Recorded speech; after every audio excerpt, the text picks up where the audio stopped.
The story of the Phoenicians begins not with a sudden emergence, but through a gradual transformation of Bronze Age Canaanite settlements along the eastern Mediterranean coast. Archaeological excavations at Byblos reveal continuous occupation dating back to the 4th millennium BC, with layers of pottery, tools and architectural remains demonstrating the steady evolution from Neolithic fishing communities to sophisticated urban centres. The site's stratigraphy shows clear cultural continuity, with each successive layer building upon the previous one, while incorporating new technologies and trade goods from distant lands. At Byblos, archaeologists have uncovered evidence of early contact with Egypt as far back as 3000 BC. Egyptian artefacts found in Bronze Age contexts include alabaster vessels, gold jewellery, and hieroglyphic inscriptions that speak to established trade relationships.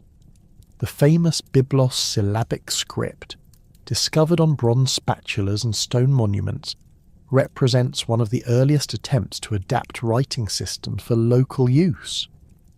These inscriptions, dating to around 1800 to 1600 BC, demonstrate how Canaanite populations were already developing distinct cultural practices while maintaining connections to major regional powers. The transformation of these coastal settlements into recognisably Phoenician cities occurred gradually throughout the Late Bronze Age. Tyre's archaeological record shows significant expansion during the 15th–13th centuries BC, with massive stone foundations supporting multi-storey buildings and sophisticated harbour installations. The city's famous purple dye industry appears in the archaeological record through enormous accumulations of murex shells, some deposits reaching several metres in height. Chemical analysis of these shells confirms intensive processing activities, with evidence of organised workshops and standardised production techniques that would later become synonymous with Phoenician commerce. Sidon's excavations reveal similar patterns of growth and specialisation. The city's metalworking quarter, identified through concentrations of copper slag, bronze implements and furnace remains, demonstrates advanced technological capabilities by 1400 BC. Imported tin from as far away as Cornwall and Afghanistan, found in Sidonian contexts, indicates participation in extensive trade networks that spanned the known world. The discovery of standardized weights and measures at the site suggests sophisticated commercial practices that facilitated long-distance exchange. The emergence of distinctive Phoenician identity cannot be separated from their maritime adaptation.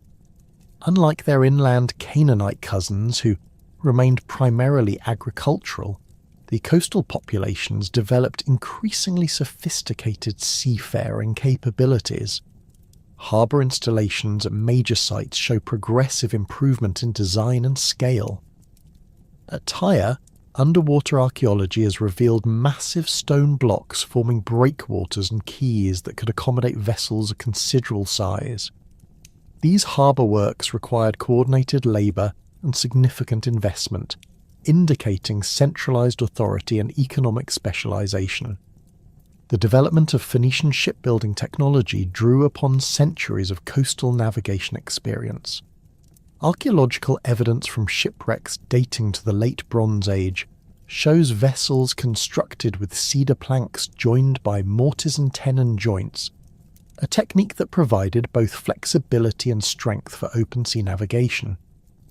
The famous cedar ship of Iluburan, dating to around 1300 BC, though not definitively Phoenician, demonstrates the type of vessel and cargo typical of Eastern Mediterranean maritime trade. Its diverse cargo included copper ingots from Cyprus, tin from Central Asia, amber from the Baltic, and luxury goods from across the known world. The transition from Bronze Age Canaanite city-states to seafaring commercial centres accelerated during periods of political instability in the great empires. When Egyptian control over the Levant weakened during the late 19th and 20th dynasties, coastal cities gained greater autonomy. This independence allowed them to develop their own diplomatic and commercial relationships. Correspondence found in the Amarna archives reveals that by the 14th century BC, rulers of cities like Byblos were conducting semi-independent foreign policy, while nominally remaining Egyptian vassals. Mesopotamian influences on developing Phoenician culture appear throughout the archaeological record.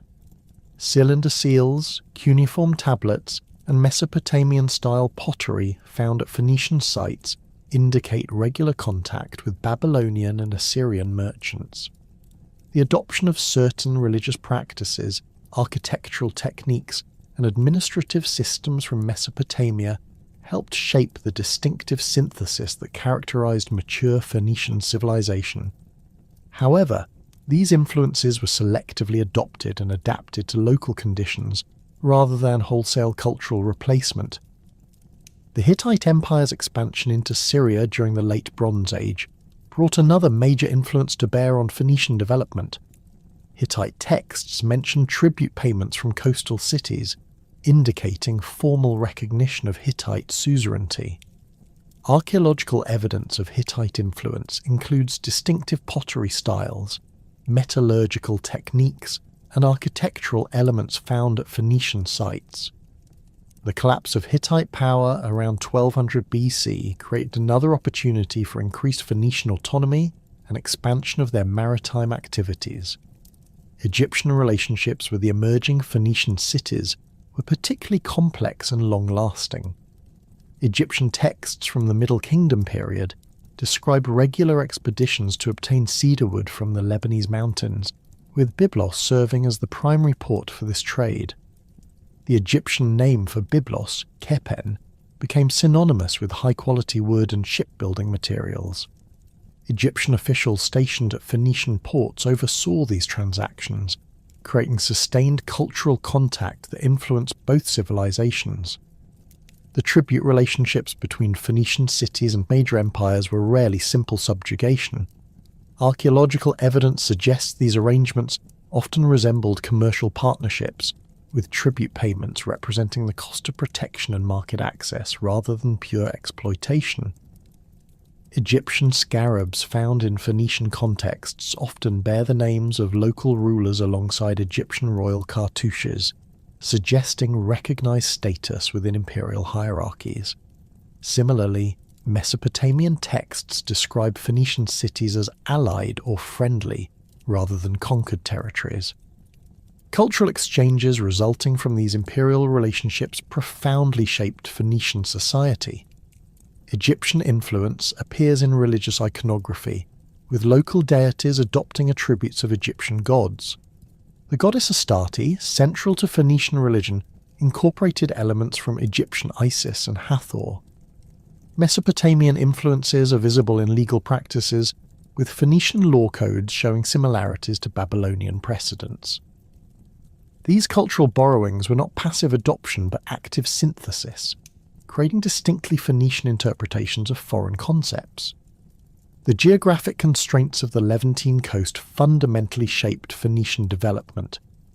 The narrow coastal plain, rarely exceeding 30 kilometers in width, limited agricultural expansion and encouraged urban concentration. The Lebanon mountains, rising abruptly from the coast, provided valuable timber resources but created barriers to inland expansion. This geographic compression forced populations to look seaward for opportunities and resources unavailable in their limited hinterland.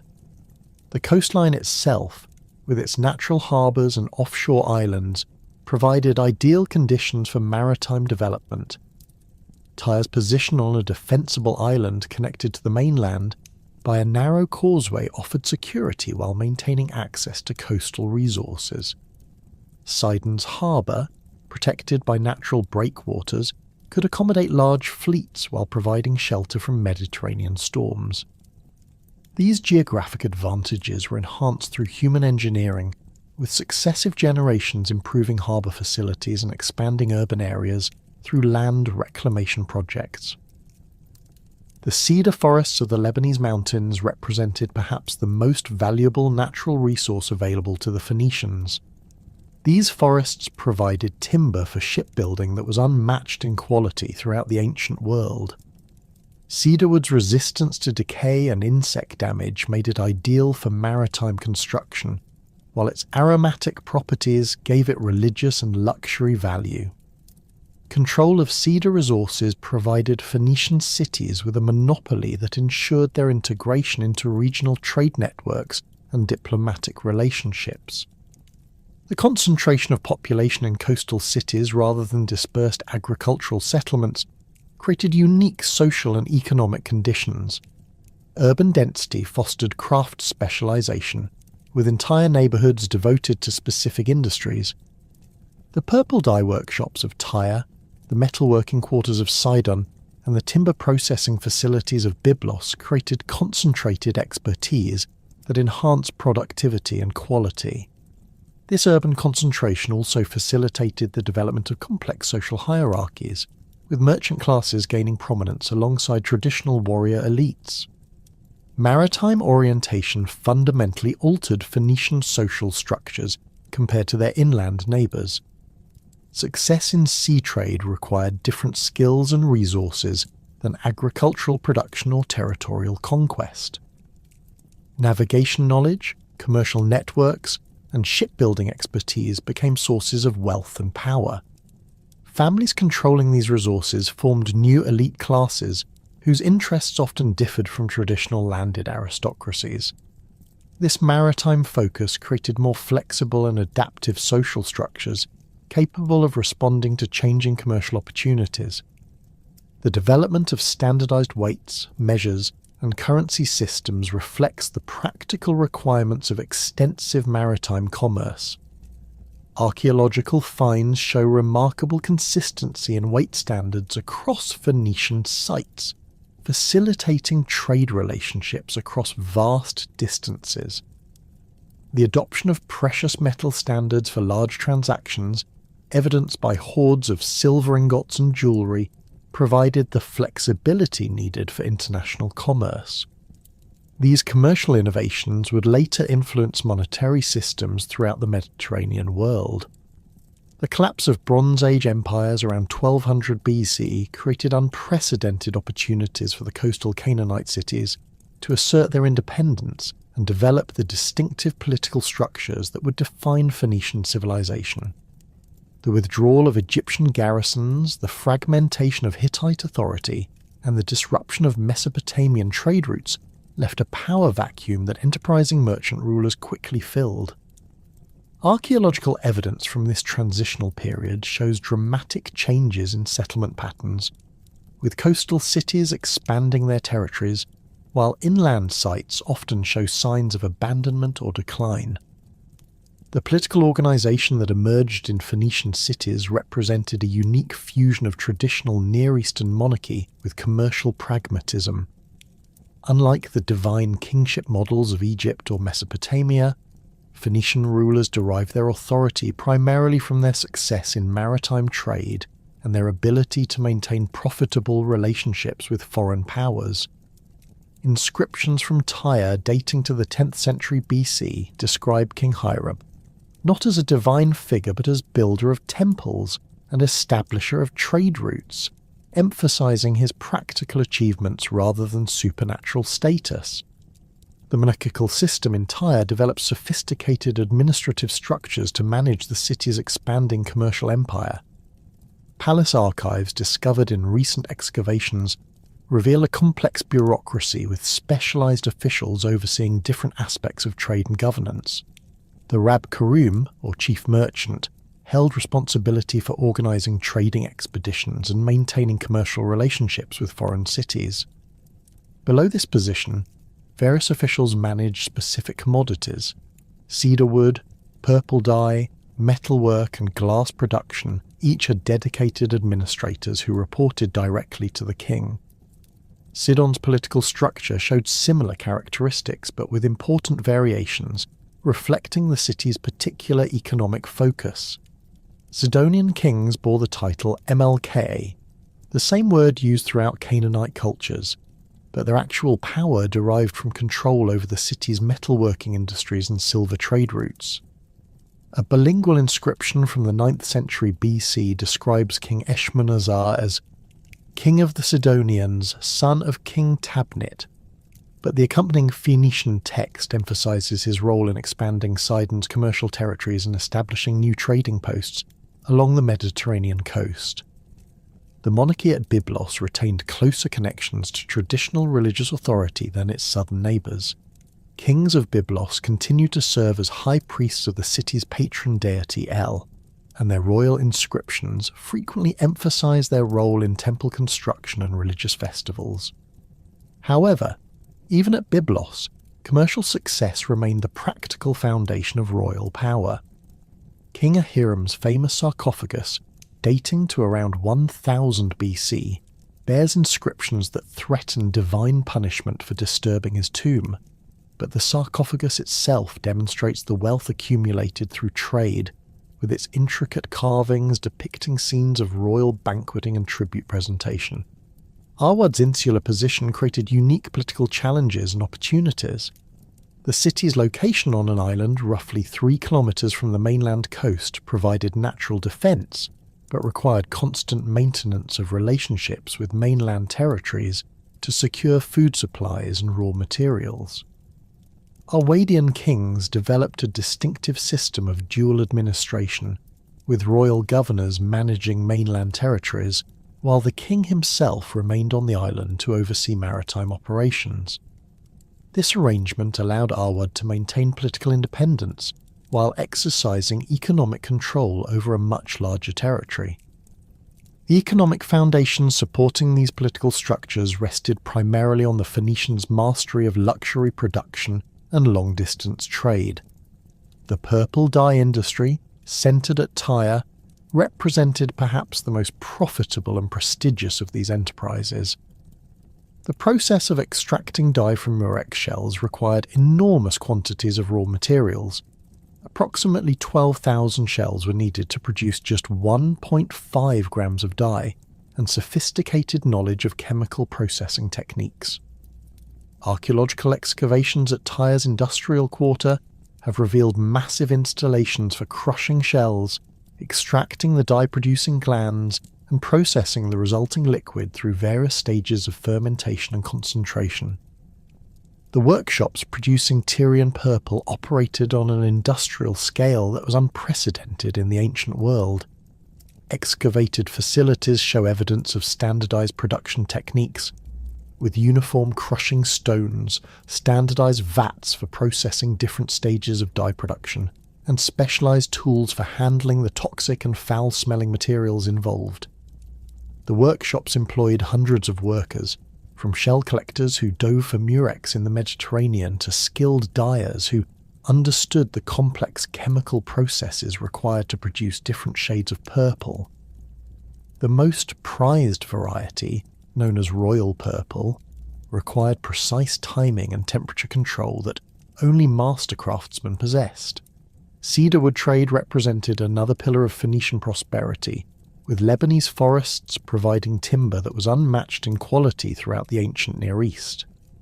The Phoenicians developed sophisticated techniques for harvesting, processing and transporting cedar logs, which could reach lengths of 30 metres and weigh several tons. Specialised ships were constructed specifically for timber transport, with reinforced hulls and modified cargo holds designed to accommodate the massive logs. Harbour installations at Byblos included specialised facilities for loading timber, with stone ramps and wooden cranes that could handle the heaviest logs. The cedar trade required complex logistical coordination between mountain communities who felled the trees, coastal processors who prepared the timber for shipment, and maritime merchants who transported the finished products to foreign markets. Royal archives from Byblos describe detailed contracts specifying the dimensions, quality, and delivery schedules for cedar shipments to Egypt, Mesopotamia, and other major markets. The trade was so profitable that Phoenician kings maintained permanent representatives at foreign courts specifically to negotiate timber contracts and ensure steady demand. Glass production emerged as another major Phoenician industry during this period, with archaeological evidence suggesting that Phoenicians developed some of the earliest techniques for producing transparent glass. The industry centred at Sidon, where abundant supplies of high-quality sand provided ideal raw materials. Phoenician glassmakers discovered that adding certain minerals to the sand during the melting process could produce glass with different colours and properties.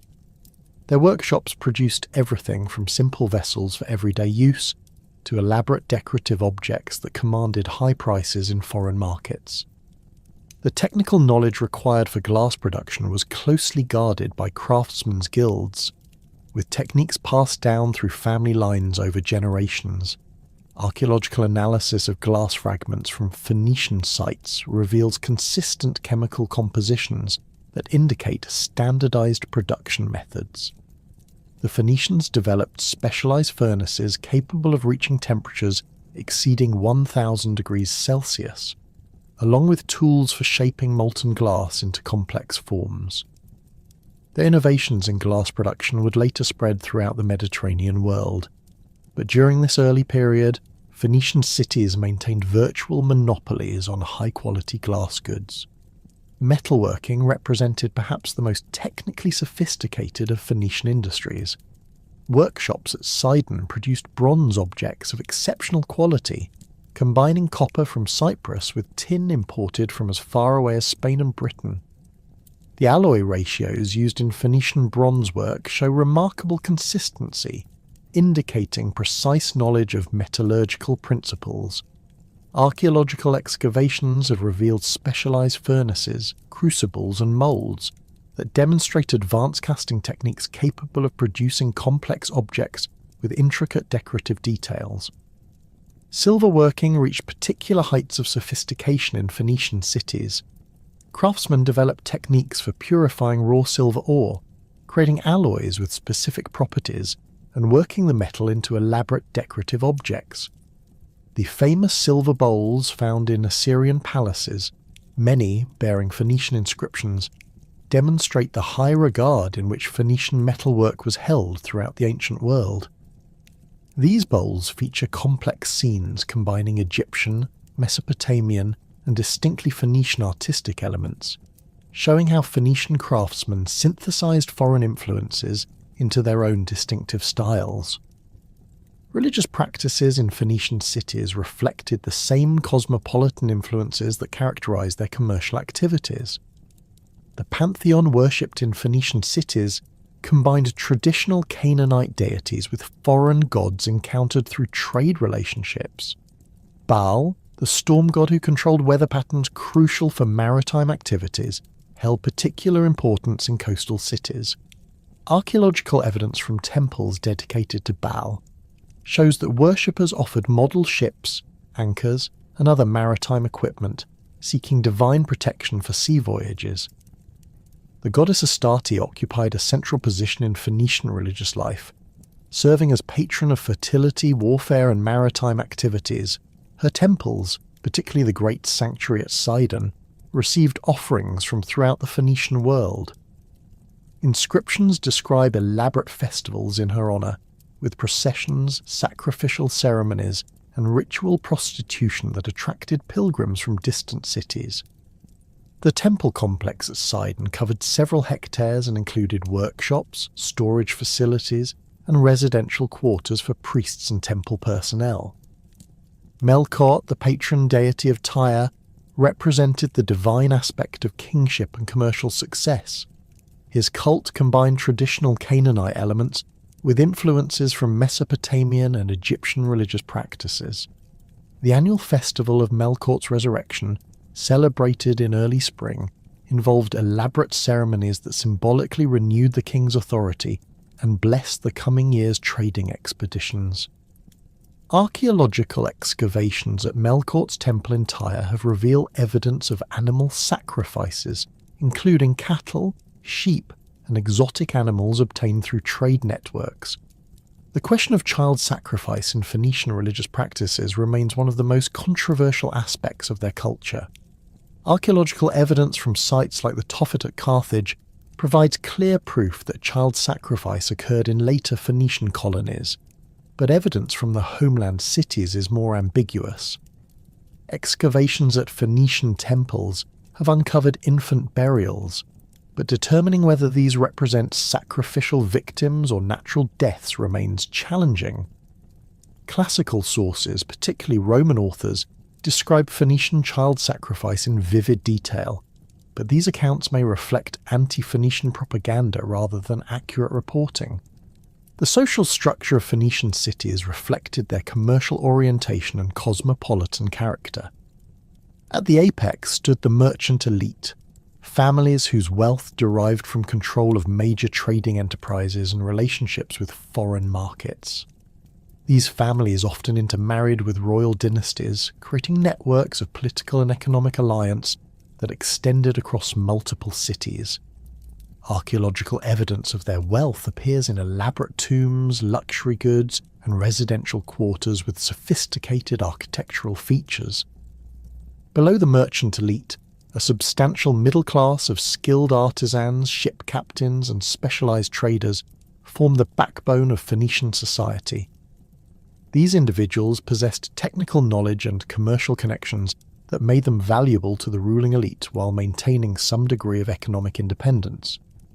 Guild organizations provided structure for artisan communities, regulating training, quality standards, and pricing for different crafts. Archaeological evidence suggests these guilds maintained workshops, training facilities, and even residential quarters for their members. The integration of foreign populations represented a distinctive feature of Phoenician urban life. Unlike many ancient societies that maintained strict ethnic boundaries, Phoenician cities actively incorporated immigrants who possessed useful skills or commercial connections. Egyptian craftsmen, Mesopotamian scribes, and Anatolian metalworkers appear in Phoenician inscriptions as naturalized citizens rather than foreign residents. This openness to immigration provided Phoenician cities with access to diverse technical knowledge and expanded their commercial networks throughout the Mediterranean world. The prosperity and political independence achieved by Phoenician cities during the early Iron Age provided the foundation for their most significant historical achievement, the development of maritime technology and navigation techniques that would revolutionize Mediterranean commerce. By 900 BC, Phoenician shipwrights had refined their vessel designs far beyond the simple coastal craft of their Bronze Age predecessors, creating ships capable of sustained ocean voyages and carrying substantial cargo loads across vast distances.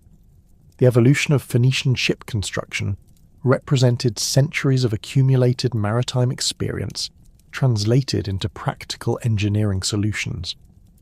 Archaeological evidence from shipwrecks dating to this period reveals vessels constructed with cedar hulls averaging 20-30 meters in length, substantially larger than earlier designs.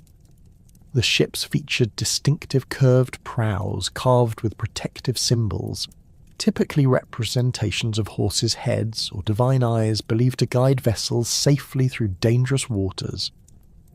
These decorative elements serve practical purposes as well, with the curved prow design reducing water resistance and improving the ship's ability to cut through Mediterranean swells. The hull construction employed a shell-first building technique where planks were joined edge to edge, using mortise and tenon joints, creating a watertight seal without relying entirely on caulking materials. Cedarwood's natural resistance to rot and insect damage made these joints remarkably durable, with some recovered examples showing minimal deterioration after centuries underwater. The planking was secured to internal frames using bronze nails and wooden dowels, creating a flexible structure that could withstand the stresses of ocean navigation while maintaining structural integrity. Phoenician ships incorporated several distinctive features that enhanced their seaworthiness and cargo capacity. The broad beam-to-length ratio, typically around 1:4, provided stability in rough seas while maximizing storage space for trade goods. A central well or hold, lined with lead sheets to prevent water damage, could accommodate diverse cargoes from bulk commodities like grain and metals to fragile luxury items requiring careful handling. Specialized storage areas included sealed compartments for liquids, reinforced sections for heavy items like stone anchors and metal ingots, and ventilated spaces for perishable goods. The development of sophisticated rigging systems allowed Phoenician vessels to harness wind power more effectively than their predecessors. Archaeological evidence suggests they employed a combination of square and triangular sails, with the main square sail providing primary propulsion and smaller triangular sails offering maneuverability in coastal waters. The rigging included multiple stay lines and adjustable yard arms that allowed crews to modify sail configuration based on wind conditions. Leather reinforcements at stress points and bronze fittings for critical connections demonstrated attention to the mechanical demands of sustained sailing. Navigation techniques developed by Phoenician mariners combined empirical observation with systematic knowledge accumulation that was passed down through generations of sea captains. The most fundamental skill involved celestial navigation using fixed stars, particularly Polaris, which Phoenician navigators called the Phoenician star. They developed methods for determining latitude by measuring the angle of Polaris above the horizon using simple but effective instruments. Bronze devices recovered from shipwrecks include graduated measuring tools that appear designed for astronomical observations, though their exact operation remains partially reconstructed. Seasonal sailing patterns represented crucial knowledge that determined the success or failure of trading expeditions. Phoenician navigators understood that Mediterranean weather patterns followed predictable cycles, with optimal sailing conditions occurring during specific months. Spring departures, typically in March or April, allowed traders to reach western Mediterranean destinations during the favourable summer sailing season and return eastward before autumn storms made navigation dangerous.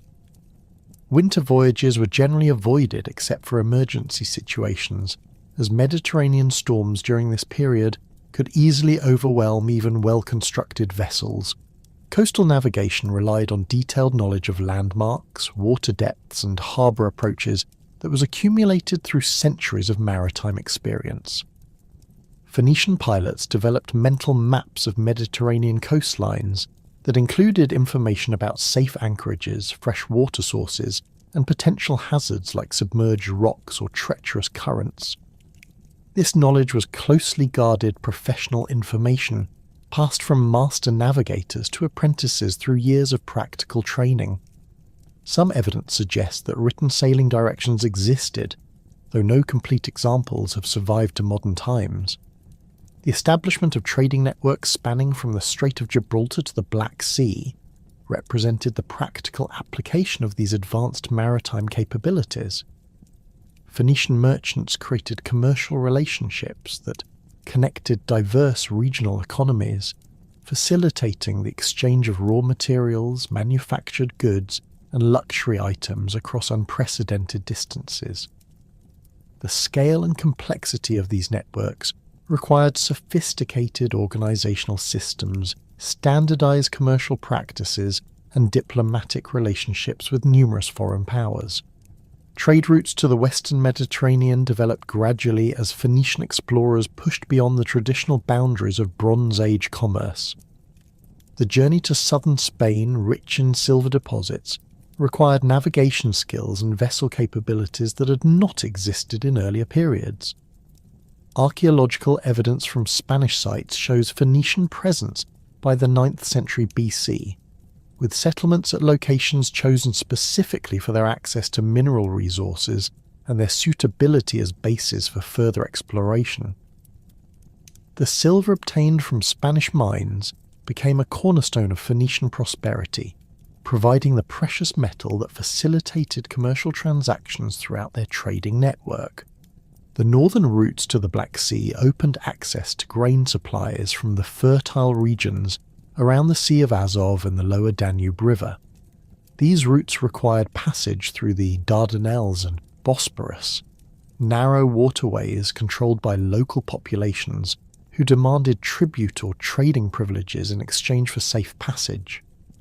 Phoenician merchants established permanent representatives at key points along these routes, creating commercial relationships that ensured regular access to grain supplies that could supplement the limited agricultural production of their home cities. commercial practices developed by Phoenician traders standardized many aspects of Mediterranean commerce that would influence economic relationships for centuries. The use of standardized weights and measures facilitated transactions between merchants from different cities and cultures. Archaeological finds show remarkable consistency in weight standards across Phoenician trading posts, with bronze weights bearing inscriptions that identify their origin and verify their accuracy.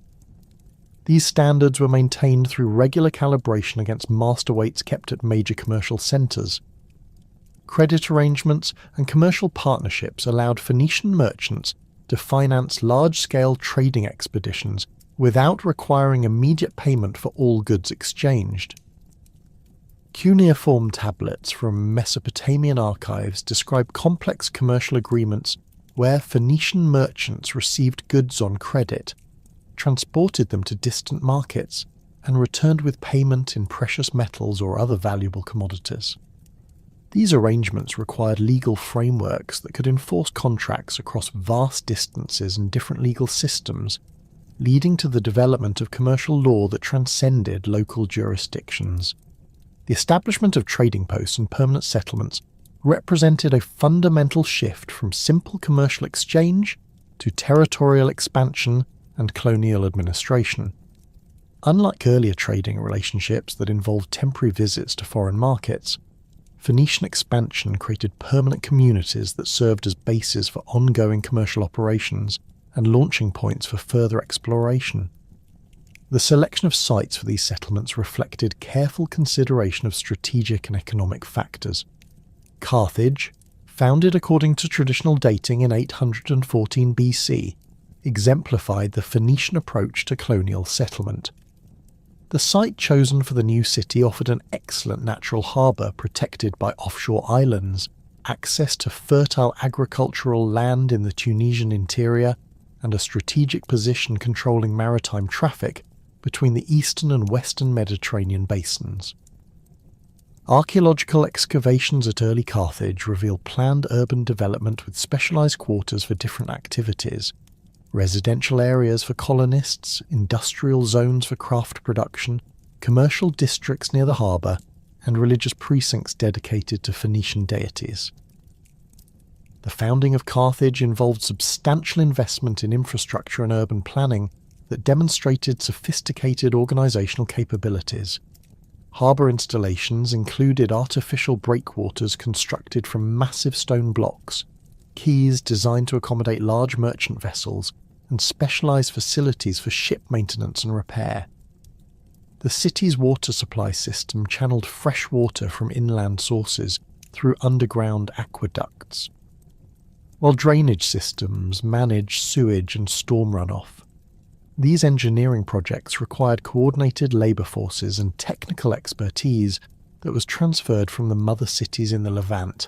Cadiz, established at the western terminus of Mediterranean navigation near the Strait of Gibraltar, served as the primary base for Phoenician operations in the Atlantic region.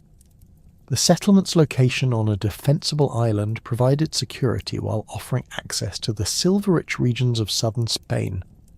Archaeological evidence shows that Cadiz quickly developed into a major commercial centre, with facilities for processing and refining silver ore, workshops for producing trade goods, and extensive storage areas for commodities awaiting shipment to eastern Mediterranean markets.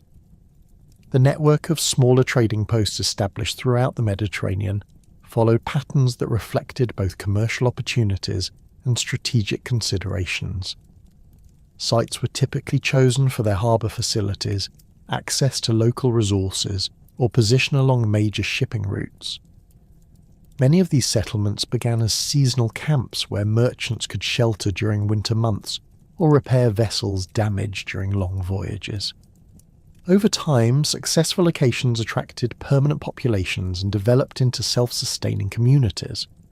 Technological innovations developed within the Phoenician trading network facilitated cultural exchanges that transformed societies throughout the Mediterranean region.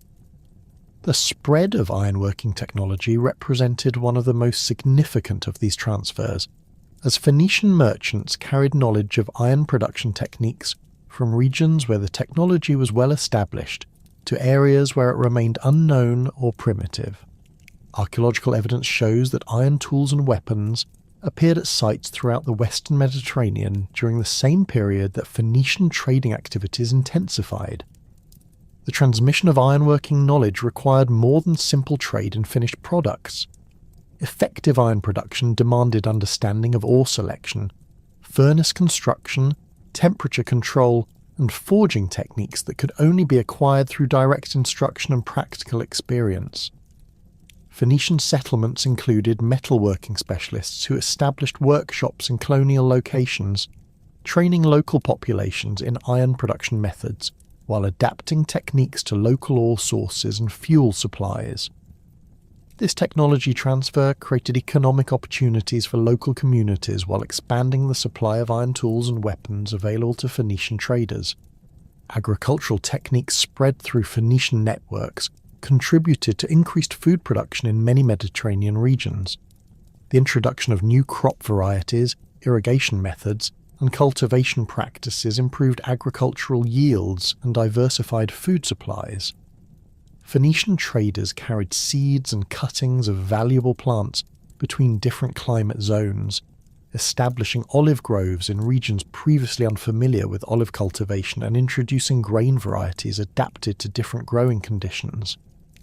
Archaeological evidence from Phoenician settlements shows experimentation with crop rotation systems and soil management techniques that increased agricultural productivity. The development of standardized pottery production techniques facilitated trade while spreading artistic and technical innovations throughout the Mediterranean world. Phoenician potters developed distinctive styles that combined functional design with their decorative elements drawn from multiple cultural traditions. Their workshops produced vessels specifically designed for maritime transport, with shapes and sizes optimized for efficient packing in ship holds. The wide distribution of Phoenician pottery types throughout Mediterranean archaeological sites demonstrates the extent of their commercial networks and the influence of their artistic traditions. Artistic exchanges facilitated by Phoenician commercial activities created new synthetic styles that combined elements from Egyptian, Mesopotamian, and local Mediterranean traditions. Phoenician craftsmen working in colonial settlements adapted their traditional techniques to local materials and customer preferences while introducing foreign artistic concepts to regional populations. Ivory carvings found at sites throughout the Mediterranean show distinctive Phoenician stylistic elements combined with local decorative motifs, creating hybrid artistic traditions that reflected the cosmopolitan character of Phoenician commercial culture. The establishment of permanent Phoenician communities in distant locations required the development of administrative systems capable of governing diverse populations across vast distances.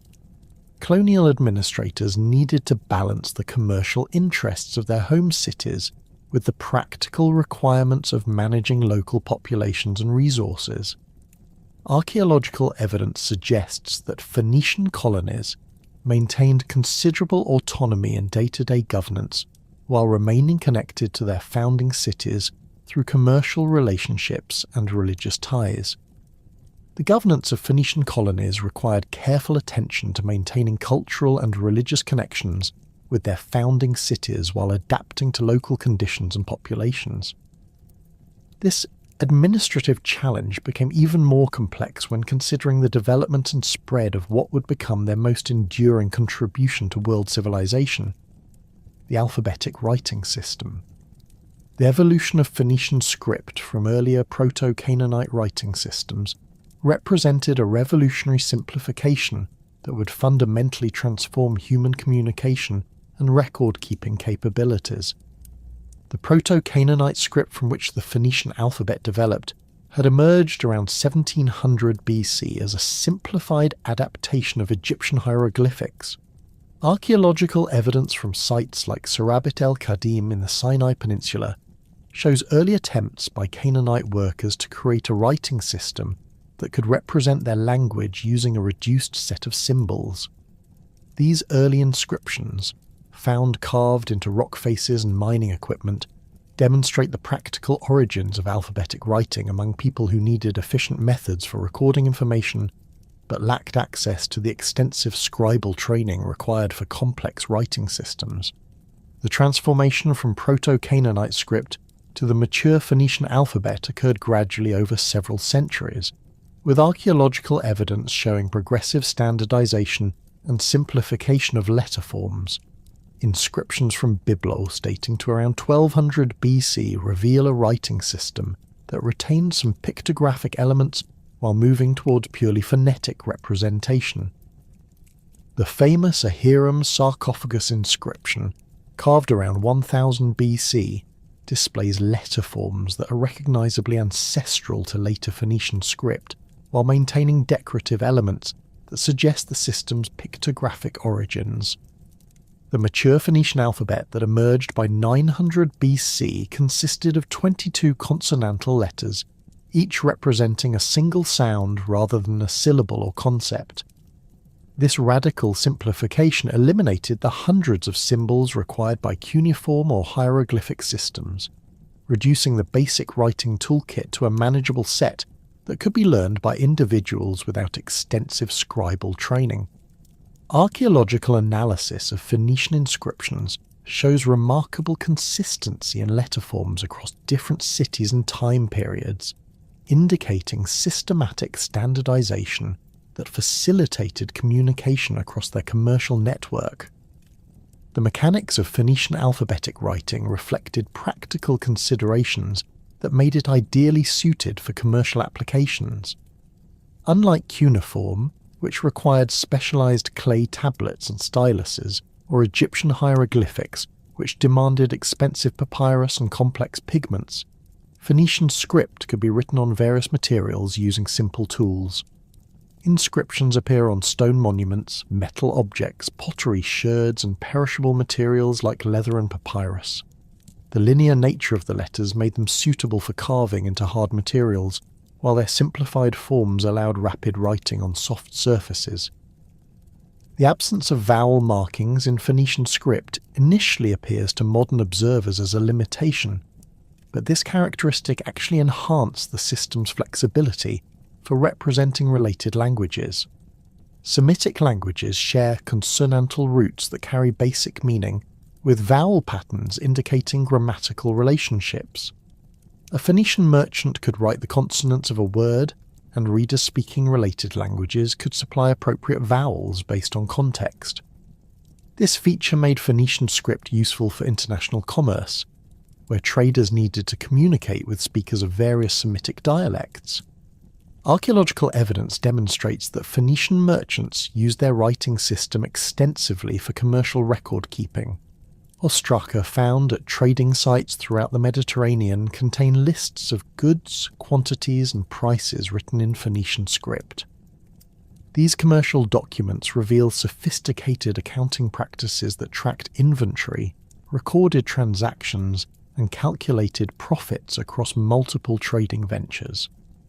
The standardized nature of the script allowed merchants from different cities to understand each other's records, facilitating partnerships and joint ventures across vast distances. Contract tablets discovered at Phoenician settlements show how alphabetic writing enabled complex legal arrangements that would have been impractical with earlier writing systems. Marriage contracts, property transfers, and commercial agreements could be written quickly and understood by parties who possessed basic literacy skills. The legal precision possible with alphabetic writing allowed Phoenician merchants to create enforceable agreements with foreign partners, reducing the risks associated with long-distance trade. Archaeological evidence from Carthage includes contract archives that document commercial relationships spanning decades and involving multiple generations of merchant families. The advantages of alphabetic writing for long-distance communication transformed Phoenician diplomatic and administrative capabilities. Royal correspondence could be written rapidly and transmitted efficiently across the Mediterranean network. Archaeological discoveries include letters between Phoenician cities discussing military alliances, trade agreements, and religious matters.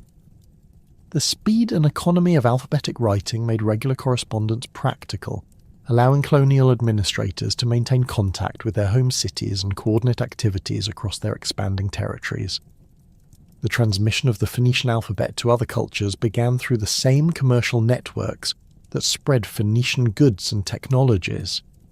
Greek merchants trading with Phoenician cities encountered alphabetic writing and recognized its practical advantages over their existing Linear B syllabic system.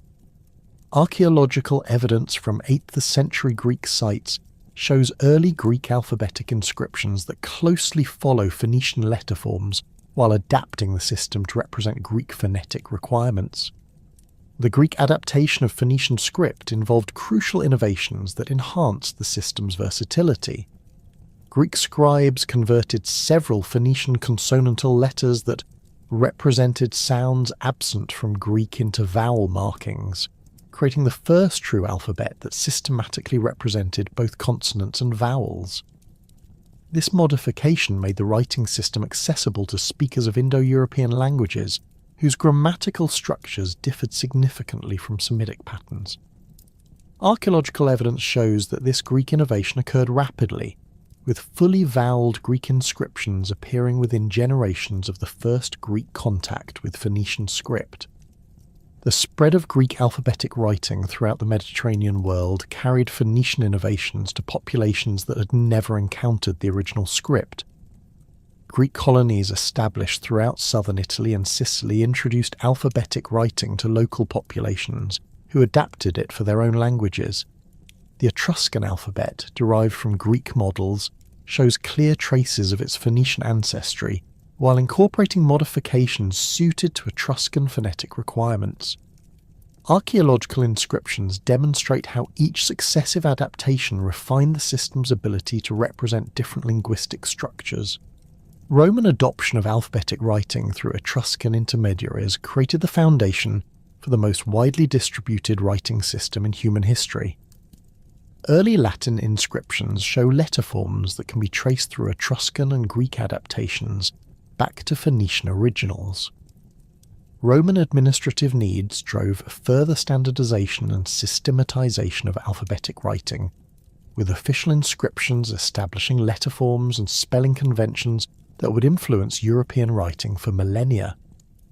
The practical advantages that had made Phoenician script ideal for commercial applications proved equally valuable for Roman legal, military and administrative documentation.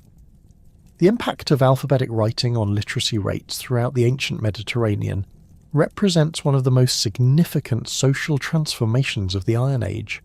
Complex writing systems like cuneiform and hieroglyphics had required years of specialized training that limited literacy to professional scribal classes and educated elites. Alphabetic writing could be learned by ordinary merchants, craftsmen, and farmers who needed basic reading and writing skills for practical purposes. Archaeological evidence from various Mediterranean sites shows increasing numbers of informal inscriptions on everyday objects, indicating expanded literacy among non-elite populations.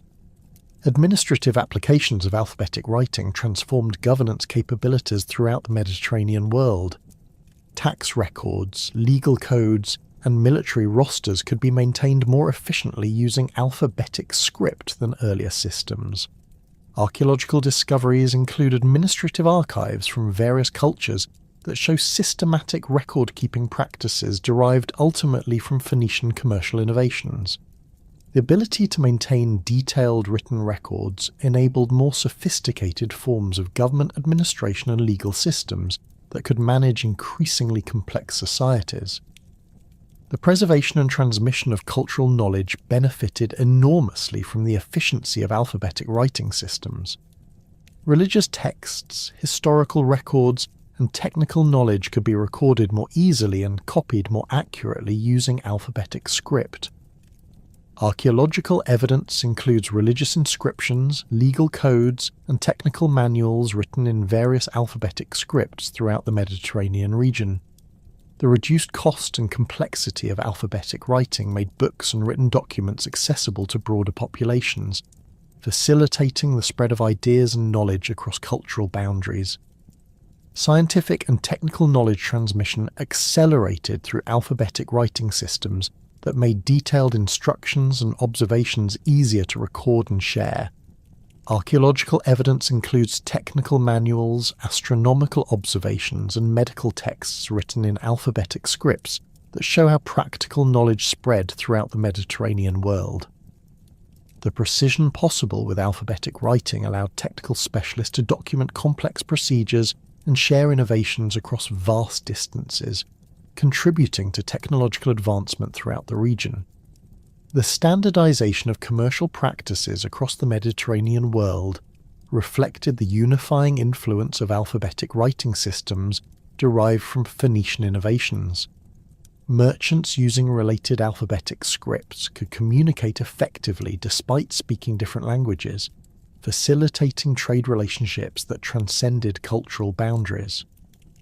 Archaeological evidence shows increasing standardization in weights, measures, and commercial terminology throughout regions where alphabetic writing had spread, indicating the system's role in creating shared commercial practices.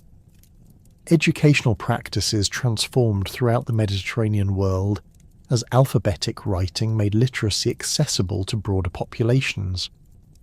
Archaeological evidence includes writing exercises, school texts, and educational materials that show how alphabetic writing was taught to students from various social backgrounds.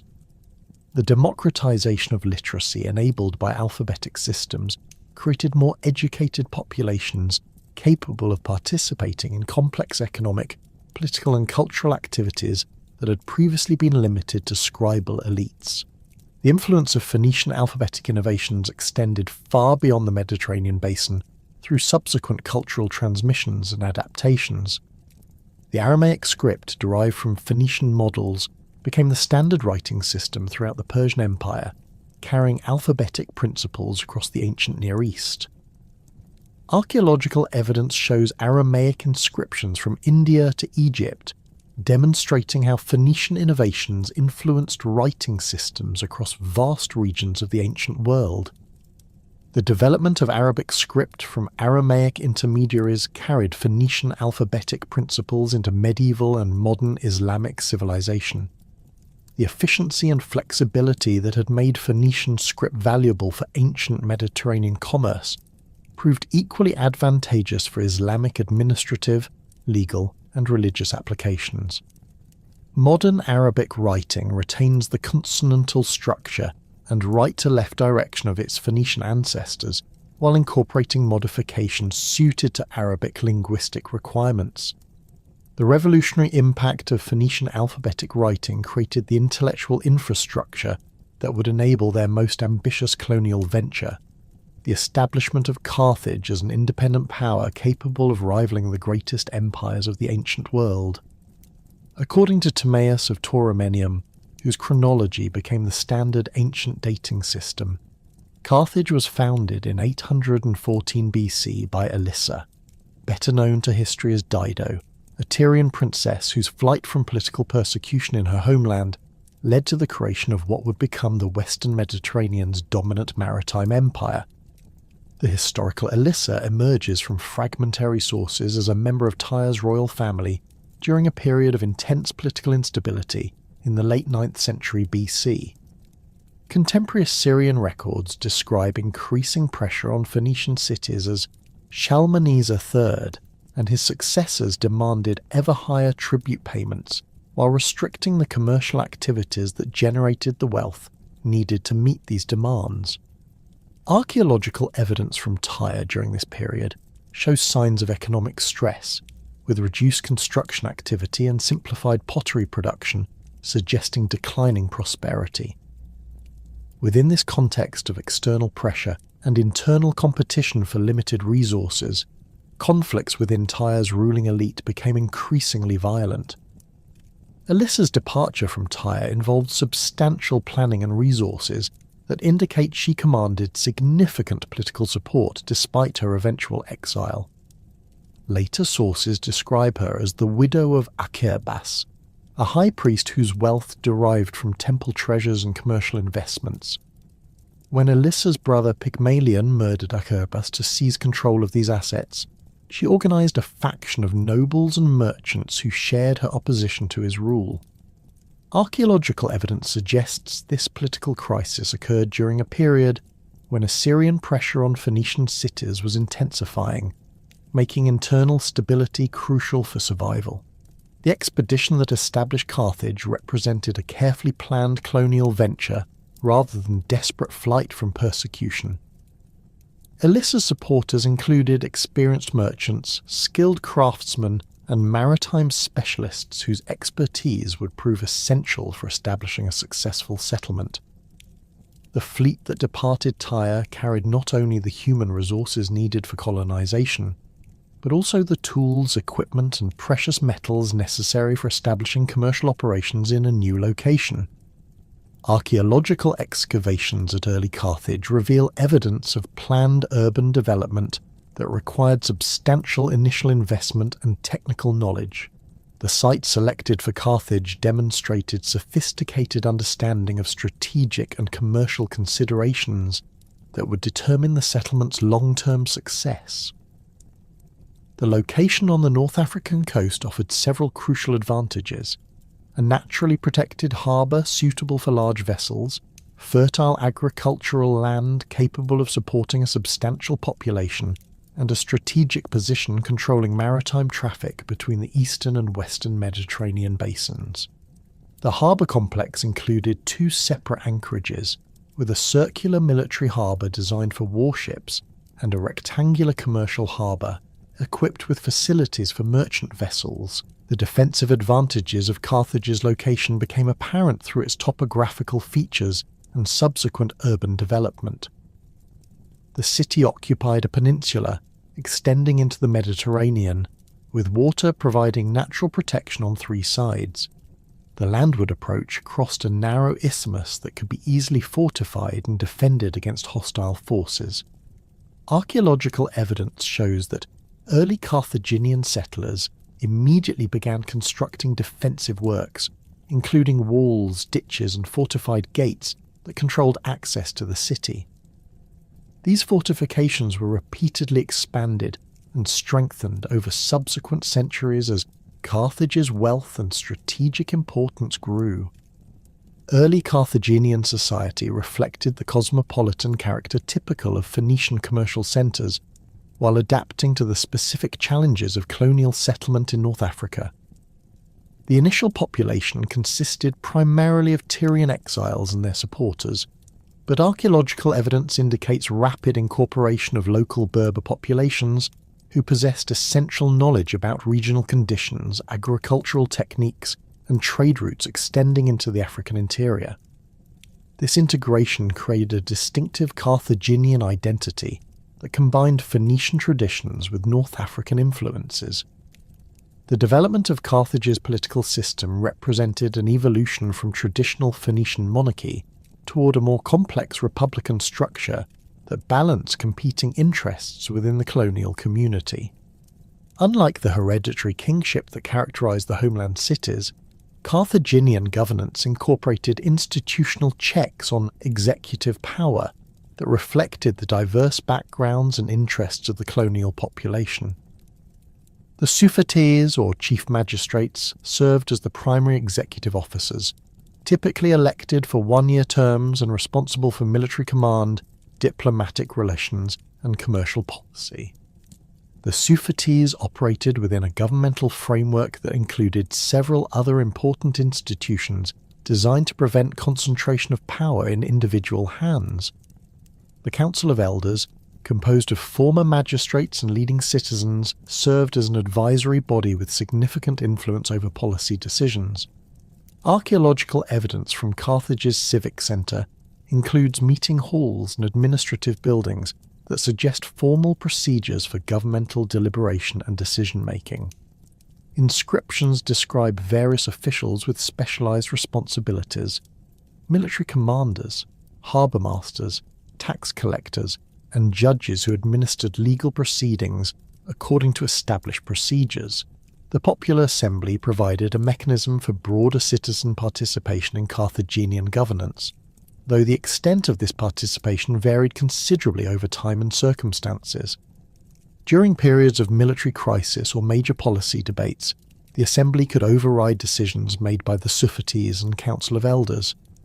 Archaeological evidence suggests that assembly meetings were held in large public spaces capable of accommodating thousands of participants, indicating that citizen involvement in governance was more than merely symbolic. However, practical political power remained concentrated among the wealthy merchant families whose commercial activities generated the resources needed for military defence and urban development. Carthaginian expansion across North Africa began almost immediately after the city's establishment, driven by both defensive considerations and commercial opportunities. The fertile agricultural regions surrounding Carthage provided food supplies for the growing urban population, but controlling these territories required military campaigns against Berber tribes who had previously dominated the region. Archaeological evidence from sites throughout Tunisia shows Carthaginian settlements extending inland along river valleys and coastal plains, with fortified posts controlling strategic locations and trade routes. The integration of Berber populations into the Carthaginian system involved a complex mixture of military conquest, diplomatic alliance, and commercial partnership that varied according to local conditions and tribal structures. Some Berber groups were incorporated as military allies, providing cavalry and light infantry forces that became essential components of Carthaginian armies. Others maintained semi-autonomous status as tributary peoples who paid taxes and provided military service in exchange for protection and access to Mediterranean trade networks. Archaeological evidence includes Berber settlements with Carthaginian pottery, coins and architectural elements, indicating cultural exchange and economic integration. Carthaginian agricultural development in North Africa employed intensive cultivation techniques that dramatically increased food production compared to traditional Berber farming methods. Archaeological surveys reveal evidence of sophisticated irrigation systems, terraced hillsides, and planned agricultural settlements that maximize productivity from available land and water resources. The introduction of new crop varieties from the Eastern Mediterranean, combined with improved farming techniques, created agricultural surpluses that could support urban populations and generate export commodities for international trade. The expansion into Iberia represented Carthage's most ambitious and profitable territorial acquisition, driven by access to the silver mines that provided the precious metal essential for international commerce. Archaeological evidence indicates that Carthaginian presence in southern Spain began in the 8th century BC, initially through trading relationships with local populations who controlled mineral resources. Over time, these commercial connections evolved into territorial control as Carthaginian military forces secured mining regions and established permanent settlements to oversee extraction and processing operations. The Iberian silver mines operated on an industrial scale that dwarfed previous mining activities in the region. Archaeological excavations reveal extensive underground workings, sophisticated drainage systems, and processing facilities capable of handling enormous quantities of ore.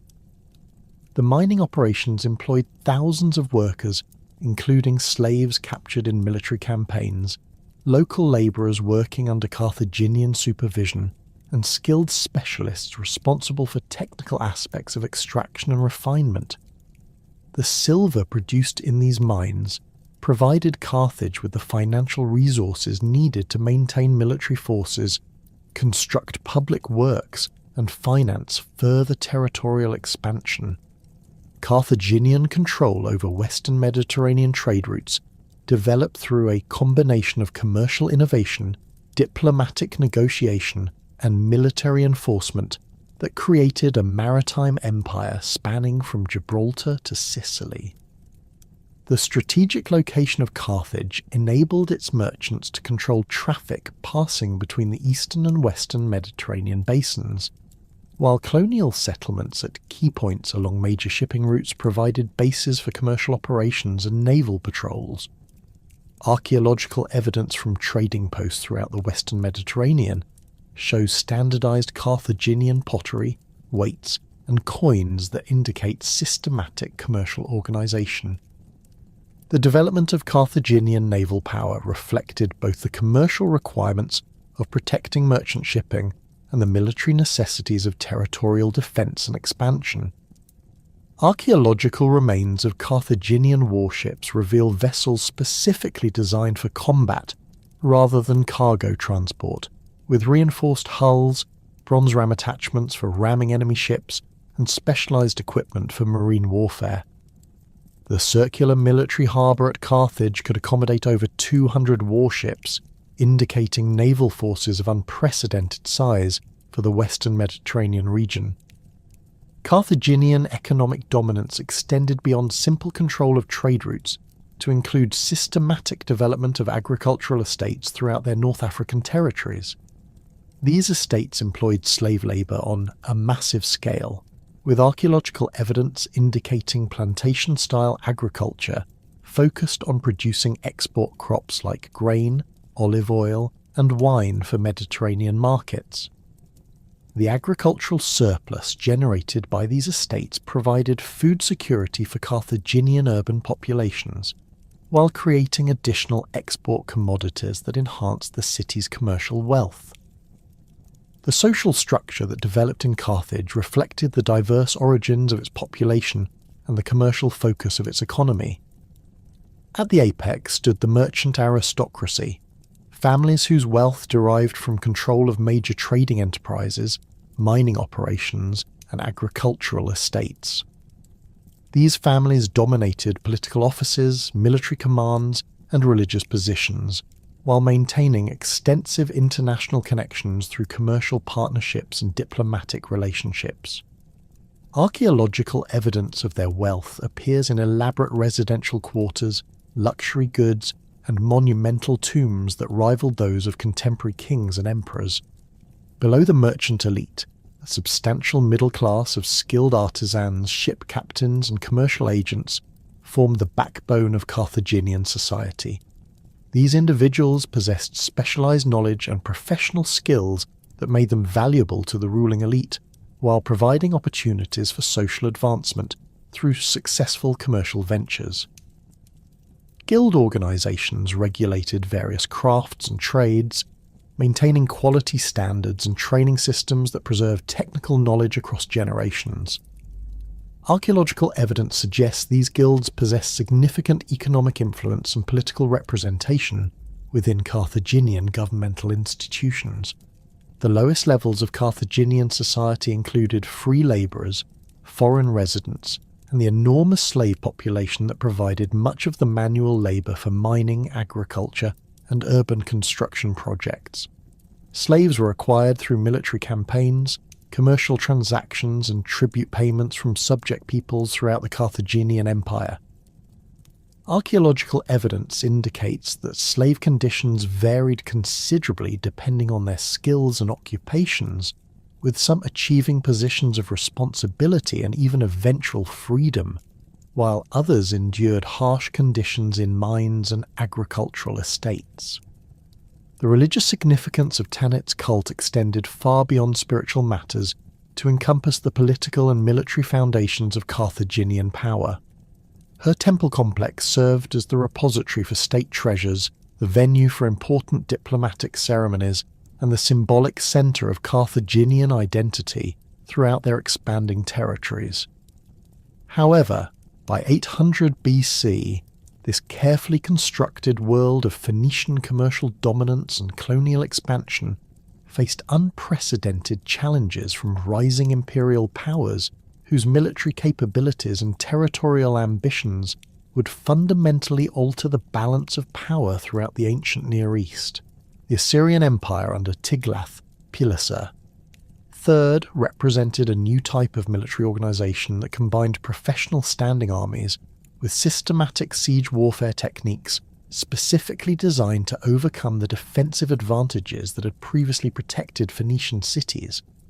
Unlike earlier Mesopotamian powers that relied primarily on seasonal campaigns and tribute collection, the Neo-Assyrian state developed administrative systems capable of maintaining permanent military pressure on distant territories while systematically incorporating conquered regions into their imperial structure. Archaeological evidence from Assyrian administrative centres reveals detailed records of tribute payments, military deployments, and logistical planning that demonstrate unprecedented organisational sophistication. The Assyrian military machine that threatened Phoenician independence employed technological innovations that rendered traditional defensive strategies obsolete. Iron weapons had replaced bronze throughout Assyrian forces, providing superior cutting edges and greater durability in extended combat. Cavalry units equipped with composite bows could harass enemy forces and disrupt supply lines with mobility that infantry formations could not match. Most significantly, Assyrian siege engineers had developed specialized equipment and techniques for breaching fortified walls that had previously made coastal cities virtually impregnable. The siege towers employed by Assyrian forces stood as high as city walls, constructed from timber frameworks protected by bronze plates and animal hides soaked in water to prevent fire damage. These mobile fortifications could be wheeled against defensive walls while providing protected platforms for archers and assault troops. Archaeological remains from Assyrian siege sites show evidence of massive earthwork ramps constructed to bring siege towers and battering rams to bear against the strongest sections of enemy fortifications. The engineering expertise required for these operations represented accumulated military experience from campaigns throughout the Assyrian Empire. Battering rams developed by Assyrian siege specialists incorporated bronze-capped heads suspended from wooden frameworks that could deliver concentrated force against specific points in defensive walls. The largest of these devices required teams of dozens of soldiers to operate effectively, but their impact could breach masonry that had withstood previous attacks. Protective coverings made from bronze plates and leather shields defended the ram operators from defensive fire, while they systematically weakened targeted wall sections. Archaeological excavations at sites besieged by Assyrian forces reveal distinctive patterns of wall damage that indicate the use of these specialized siege weapons. The systematic nature of Assyrian campaigns against Phoenician cities reflected careful intelligence gathering and strategic planning that maximized military effectiveness while minimizing the costs of prolonged sieges. Assyrian commanders understood that Phoenician wealth derived from maritime commerce, making it essential to coordinate land-based sieges with naval blockades that could cut off supply lines and prevent evacuation by sea. Archaeological evidence suggests that Assyrian forces established fortified camps at strategic locations around besieged cities, creating permanent military installations that could maintain pressure for extended periods.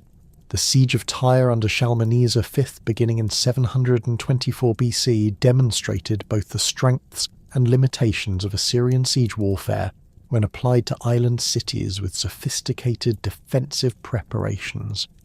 Tyre's position on an offshore island connected to the mainland by a narrow causeway provided natural advantages that Assyrian siege equipment could not easily overcome. The city's harbours remained accessible to supply ships, despite Assyrian control of the surrounding coastline, while the island's fortifications had been strengthened over centuries of military threats. Archaeological underwater surveys around Tyre have revealed evidence of defensive installations including submerged barriers and harbour chains designed to prevent enemy vessels from approaching the city's ports. The Tyrian defence strategy combined active resistance with diplomatic manoeuvring, designed to exploit divisions within the Assyrian Empire and secure external support from other powers threatened by Assyrian expansion. King Luli of Tyre maintained diplomatic relationships with Egypt, Cyprus and other regional powers, while organising military cooperation among Phoenician cities facing similar threats. Archaeological evidence from this period includes weapons caches, fortification repairs, and storage facilities that indicate systematic preparation for extended siege warfare. The city's famous purple dye workshops continued operating during the siege, with archaeological deposits showing sustained production activities that generated revenue for purchasing military supplies and mercenary forces. The duration of the Tyrian siege, which extended for 5 years according to Assyrian records, demonstrated the effectiveness of island defences against even the most sophisticated siege warfare techniques available in the 8th century BC. Assyrian forces controlled the mainland territories around Tyre and intercepted land-based supply routes, but the city's maritime connections remained partially functional throughout the siege period. Archaeological evidence from contemporary Phoenician sites shows continued trade activities and diplomatic correspondence that indicate Tyre's resistance inspired other cities while complicating Assyrian military planning throughout the region. The eventual resolution of the siege involved negotiated settlement rather than military conquest, with Tyre agreeing to pay substantial tribute while maintaining nominal independence and commercial privileges. Assyrian records describe tribute payments including gold, silver, precious stones, ivory, and luxury textiles that represented enormous wealth, but allowed Tyre to preserve its essential commercial infrastructure. Archaeological evidence suggests that tribute payments were structured to avoid crippling the economic activities that generated the wealth Assyria sought to exploit, creating a sustainable relationship that benefited both parties despite its coercive foundation. Sidon faced different challenges during the Assyrian campaigns due to its mainland location and different defensive capabilities. The city's position on the coast provided some protection from land-based attacks, but Assyrian forces could establish complete encirclement more easily than at island Tyre. Archaeological excavations at Sidon reveal evidence of siege damage during this period, including destroyed buildings, burned storage areas, and hasty repairs to defensive walls that indicate intense military pressure. The city's famous metalworking industries suffered significant disruption, with archaeological deposits showing reduced production and simplified techniques that reflect wartime conditions. The Sidonian response to Assyrian pressure involved both military resistance and diplomatic accommodation, designed to preserve the city's essential commercial functions while meeting imperial demands for tribute and submission. King Ethbal of Sidon negotiated agreements that allowed continued operation of the city's silver trade networks while providing Assyrian forces with access to Phoenician naval expertise and maritime resources. Archaeological evidence includes Assyrian administrative seals and cuneiform tablets found in Sidonian contexts, indicating direct imperial oversight of commercial activities and tribute collection. Arwad's unique position as an island city-state provided defensive advantages similar to Tyre, while creating different strategic challenges for both attackers and defenders. The city's control over mainland territories required constant communication and supply coordination that Assyrian forces could disrupt through land-based operations. Archaeological evidence from Arwadian territories shows evidence of military campaigns during this period, including destroyed settlements, abandoned agricultural installations, and fortified refuges where populations sought protection during Assyrian raids. The Arwadian strategy for dealing with Assyrian pressure emphasized naval mobility and diplomatic flexibility that allowed the city to maintain essential commercial operations while avoiding direct military confrontation when possible.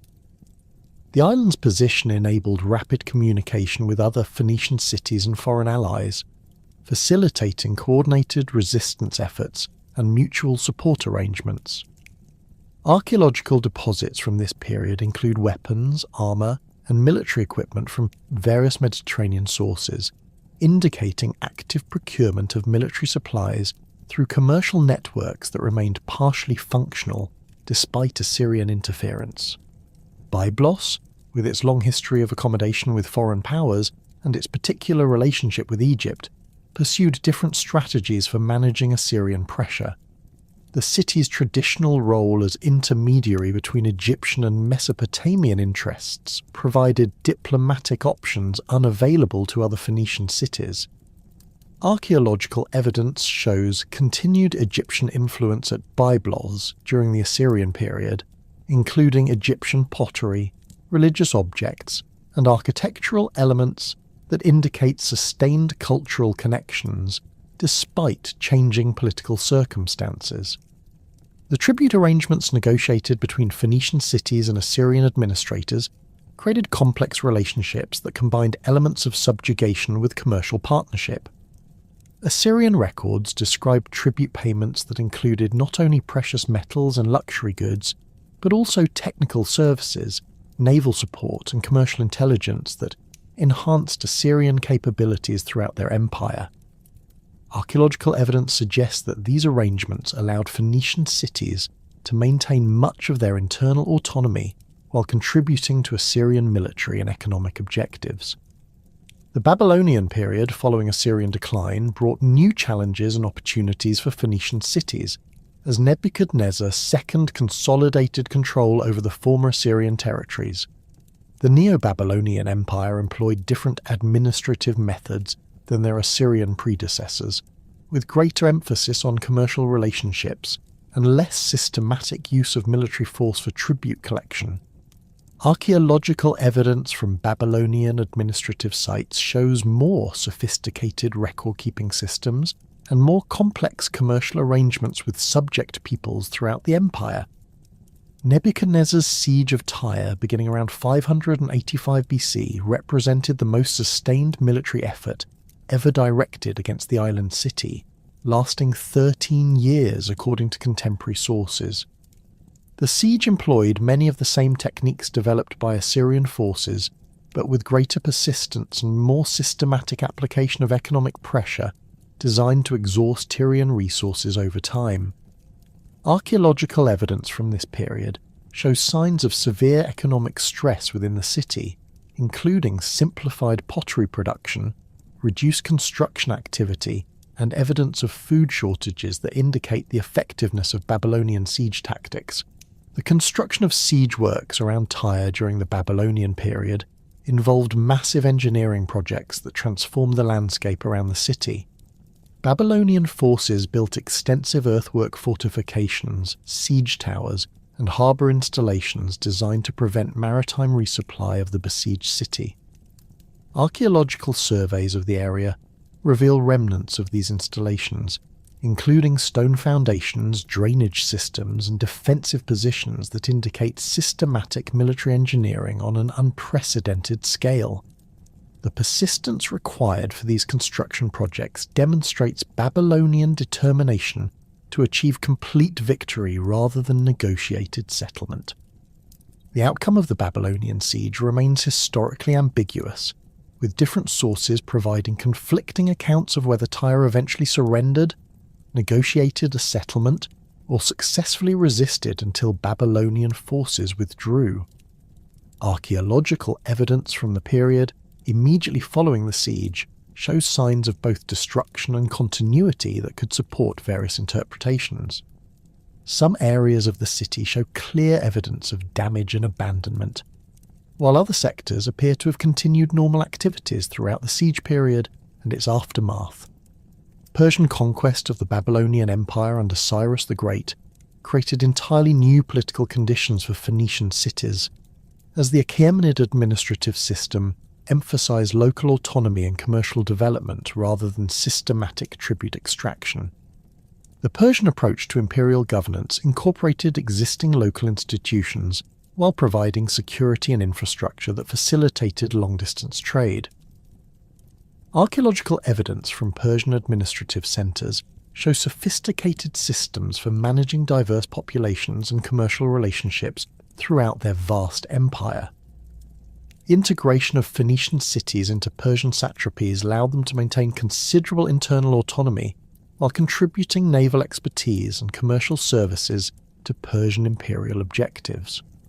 The satrapy system divided the empire into manageable administrative units governed by Persian appointees who were responsible for maintaining order, collecting taxes, and providing military forces when required.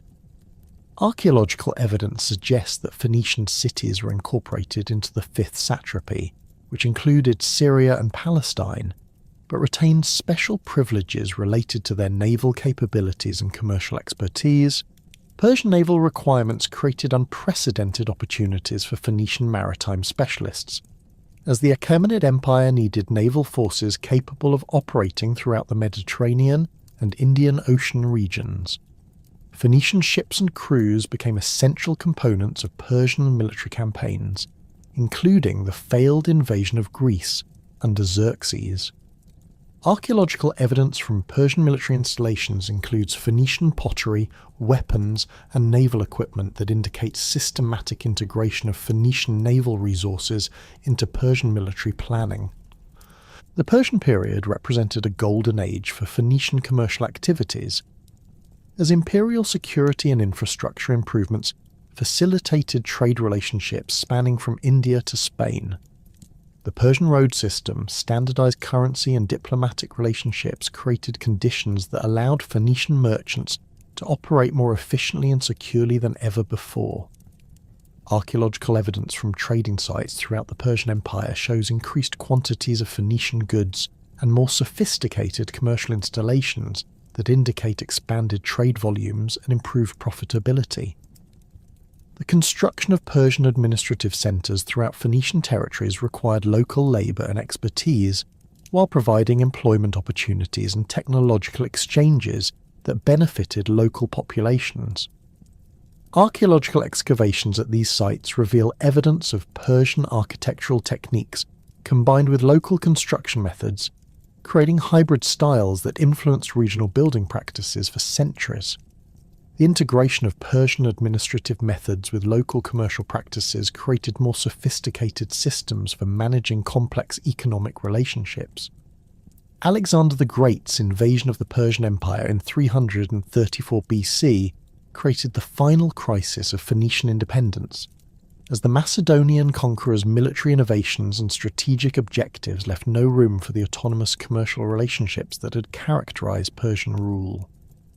Alexander's siege of Tyre in 332 BC would demonstrate that even the most sophisticated defensive positions could not withstand the combination of military engineering, naval power, and unlimited resources that characterized Hellenistic warfare at its peak. The revolutionary impact of alphabetic writing and the establishment of Carthage as a major Mediterranean power created the foundation for what would become the most consequential conflict in ancient history, the struggle between Rome and Carthage for dominance over the Western Mediterranean. By 264 BC, these two expanding powers had reached the point where their territorial ambitions and commercial interests could no longer coexist peacefully. The island of Sicily, strategically positioned between the Italian peninsula and North Africa, became the flashpoint that would ignite a series of wars spanning over a century and ultimately determine the future of Mediterranean civilization. The First Punic War erupted when Rome intervened in a local conflict between Syracuse and the Mamertines, a group of Italian mercenaries who had seized control of Messana. Carthage, which had maintained a protective presence over western Sicily for centuries, viewed Roman interference as a direct threat to their established sphere of influence. Archaeological evidence from Carthaginian settlements in western Sicily shows extensive fortifications and military installations that had been constructed over generations to secure their territorial holdings against Greek expansion from the eastern part of the island. The Roman decision to cross the Strait of Messina represented a fundamental shift in their strategic thinking, as they had previously focused their military efforts on consolidating control over the Italian peninsula.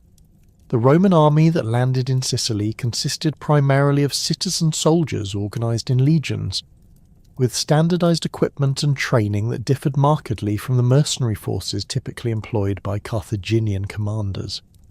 Archaeological finds from early Roman military camps in Sicily reveal evidence of systematic organisation, including standardised tent layouts, cooking facilities, and equipment maintenance areas that indicate sophisticated logistical planning. Carthaginian forces defending Sicily employed a combination of professional soldiers, local recruits, and specialised units drawn from throughout their Mediterranean empire. Numidian cavalry provided exceptional mobility and reconnaissance capabilities, while Balearic slingers offered precise long-range attacks that could disrupt Roman infantry formations. Spanish infantry, equipped with distinctive weapons including the falcator sword and small round shields, brought different fighting techniques that complemented traditional Carthaginian tactics. Archaeological evidence from Carthaginian military sites includes weapons and equipment from these diverse sources, demonstrating the cosmopolitan character of their armed forces. The naval dimension of the First Punic War proved decisive, as control of the seas determined which side could maintain supply lines, reinforce besieged positions, and transport troops to strategic locations. Carthaginian naval supremacy had gone unchallenged in the western Mediterranean for centuries, with their ships and crews possessing experience and technical knowledge that far exceeded Roman capabilities. Carthaginian warships featured sophisticated design elements, including bronze rams for attacking enemy vessels, specialized rigging for combat maneuvers, and trained crews who understood the complexities of Mediterranean navigation and weather patterns. Roman naval development during the First Punic War demonstrated their characteristic ability to adapt foreign technologies and techniques to their own purposes.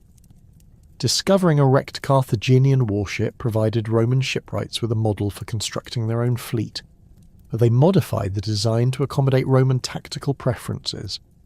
The addition of the corvus, a boarding bridge with a heavy spike that could be dropped onto enemy ships, transformed naval combat from ramming and manoeuvring to infantry fighting where Roman soldiers held clear advantages. The Battle of Mylae. In 260 BC marked Rome's first major naval victory and demonstrated the effectiveness of their tactical innovations.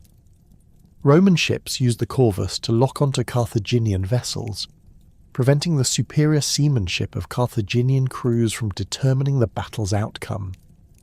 Archaeological underwater surveys near the battle site have recovered bronze rams and other naval equipment that provide evidence of the intense fighting and technological sophistication of both fleets.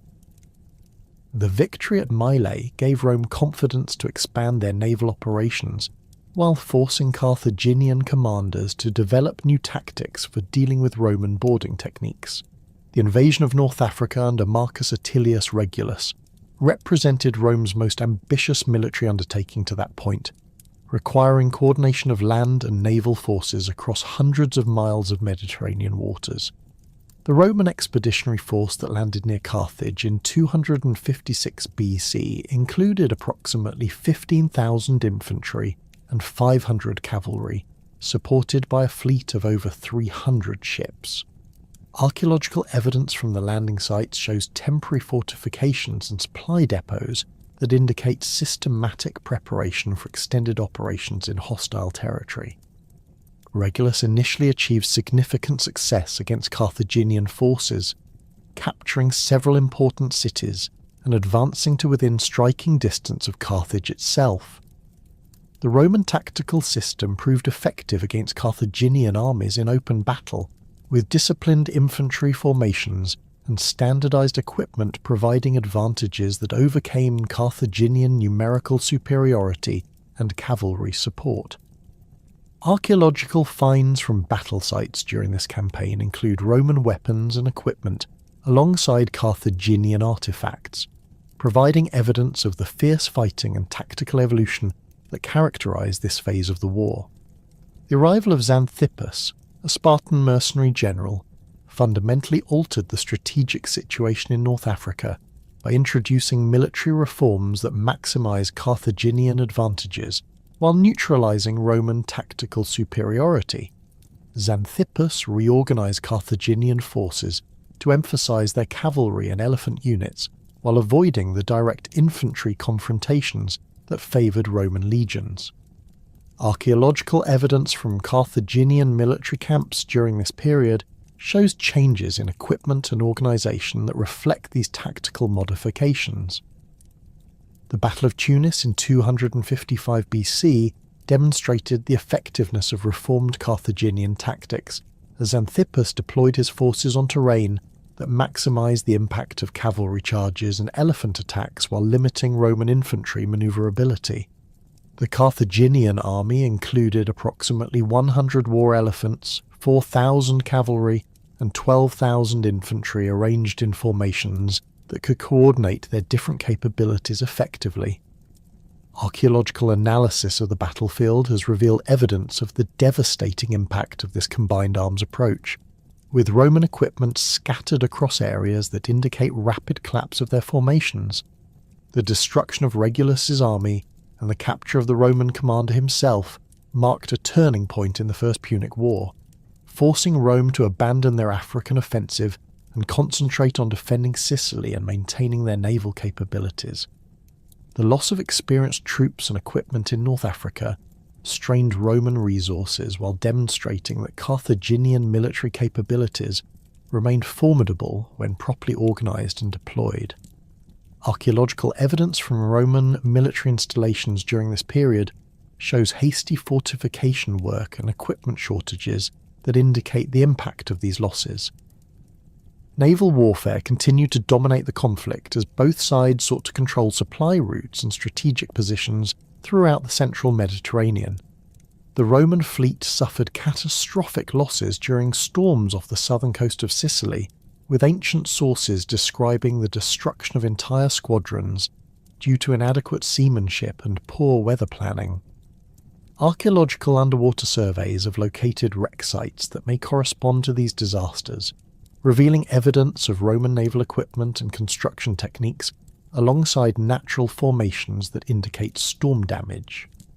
Carthaginian naval operations during the later phases of the First Punic War focused on maintaining supply lines to their Sicilian strongholds while disrupting Roman communications between Italy and their forces on the island. Carthaginian commanders employed fast, maneuverable ships for raiding operations against Roman supply convoys, while concentrating larger vessels for major fleet actions when tactical conditions proved favourable. Archaeological evidence from Carthaginian naval bases show sophisticated harbour installations, ship maintenance facilities, and storage areas for naval supplies that supported these extended operations. The siege of Lilybaeum represented the war's longest and most intensive military operation, lasting nearly 9 years as Roman forces attempted to capture Carthage's principal stronghold in western Sicily. The city's fortifications had been strengthened over generations of military threats, with massive stone walls, defensive towers, and harbour installations that could accommodate supply ships despite Roman blockade efforts. Archaeological excavations within the ancient city have revealed evidence of siege damage, including destroyed buildings, hastily constructed defensive works, and storage areas filled with military supplies. Roman siege techniques at Lilybaeum employed systematic approaches that had proven effective against other fortified cities, including construction of siege works, deployment of artillery engines, and attempts to undermine defensive walls. Archaeological evidence shows remnants of Roman siege installations, including stone foundations for catapults and ballistae, earthwork ramps for approaching the walls, and underground tunnels designed to collapse sections of the fortifications. The persistence required for these operations demonstrated Roman determination to achieve complete victory despite enormous costs in time and resources. Carthaginian defence of Lilybaeum combined active resistance with diplomatic efforts to secure external support and maintain supply connections with North Africa. The city's harbour remained partially accessible throughout the siege, allowing supply ships to reach the defenders despite Roman naval patrols. Archaeological underwater surveys have revealed evidence of harbour defences, including submerged barriers and defensive installations designed to prevent Roman ships from entering the port while allowing Carthaginian vessels to navigate safely. The final phase of the First Punic War centred on the Battle of the Aegates Islands in 241 BC, where a rebuilt Roman fleet achieved decisive victory over Carthaginian naval forces attempting to relieve the siege of Lilybaeum. The Roman fleet that fought this battle incorporated lessons learned from previous defeats. with improved ship designs, better trained crews, and tactical modifications that reduced reliance on boarding actions. Archaeological evidence from the battle site includes bronze rams, anchors, and other naval equipment that provide insights into the ships and weapons employed by both sides. The Carthaginian defeat at the Egates Islands resulted from a combination of factors including inadequate preparation time for their relief expedition, overloading of ships with supplies for the besieged garrison, and Roman tactical improvements that neutralized traditional Carthaginian naval advantages. The loss of this fleet eliminated Carthage's ability to maintain their Sicilian strongholds, forcing them to negotiate peace terms that acknowledged Roman dominance over the island. Archaeological evidence from Carthaginian sites in Sicily shows abandonment and destruction during this period, indicating the systematic withdrawal of Carthaginian forces and civilian populations. The peace treaty that ended the First Punic War required Carthage to evacuate all territories in Sicily, pay substantial war reparations over 20 years, and acknowledge Roman control over the island's strategic resources. The indemnity payments totaled 3,200 talents of silver, an enormous sum that strained Carthaginian finances, while providing Rome with resources for further military expansion.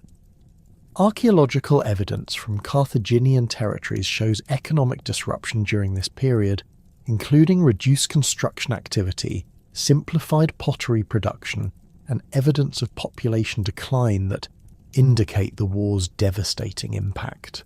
The mercenary war that erupted immediately after the First Punic War's conclusion revealed fundamental weaknesses in Carthaginian military and social organization that would plague them throughout subsequent conflicts. The mercenary forces that had served Carthage during the Sicilian campaign included soldiers from throughout the Mediterranean world: Libyans, Numidians, Iberians, Gauls, and others whose loyalty depended entirely on regular payment and successful military outcomes. Archaeological evidence from mercenary camps shows the diverse equipment and cultural artifacts of these varied forces, demonstrating the challenge of maintaining unity among such disparate groups. The immediate cause of the mercenary revolt involved disputes over pay and demobilization arrangements, as Carthaginian authorities attempted to reduce military expenses while managing the financial strain of Roman war reparations. The mercenary forces that had been transported from Sicily to North Africa included approximately 20,000 soldiers with their families and support personnel, creating a substantial population that required feeding, housing, and payment during the demobilization process. Archaeological evidence from camps near Carthage shows temporary installations that were clearly inadequate for long-term occupation, contributing to tensions that eventually exploded into open revolt. The social tensions underlying the mercenary war reflected deeper problems within Carthaginian society, particularly the relationship between the ruling merchant elite and the diverse populations that comprised their empire. The mercenary soldiers who rebelled against Carthaginian authority found support among native Libyan populations who had long resented Carthaginian taxation and control over their traditional territories. Archaeological evidence from Libyan settlements during this period shows evidence of military activity and social disruption that indicates widespread participation in the anti-Carthaginian uprising. Hamilcar Barca emerged as the Carthaginian commander responsible for suppressing the mercenary revolt, employing tactics that combined military force with diplomatic manipulation, designed to divide the rebel coalition and isolate its most dangerous elements.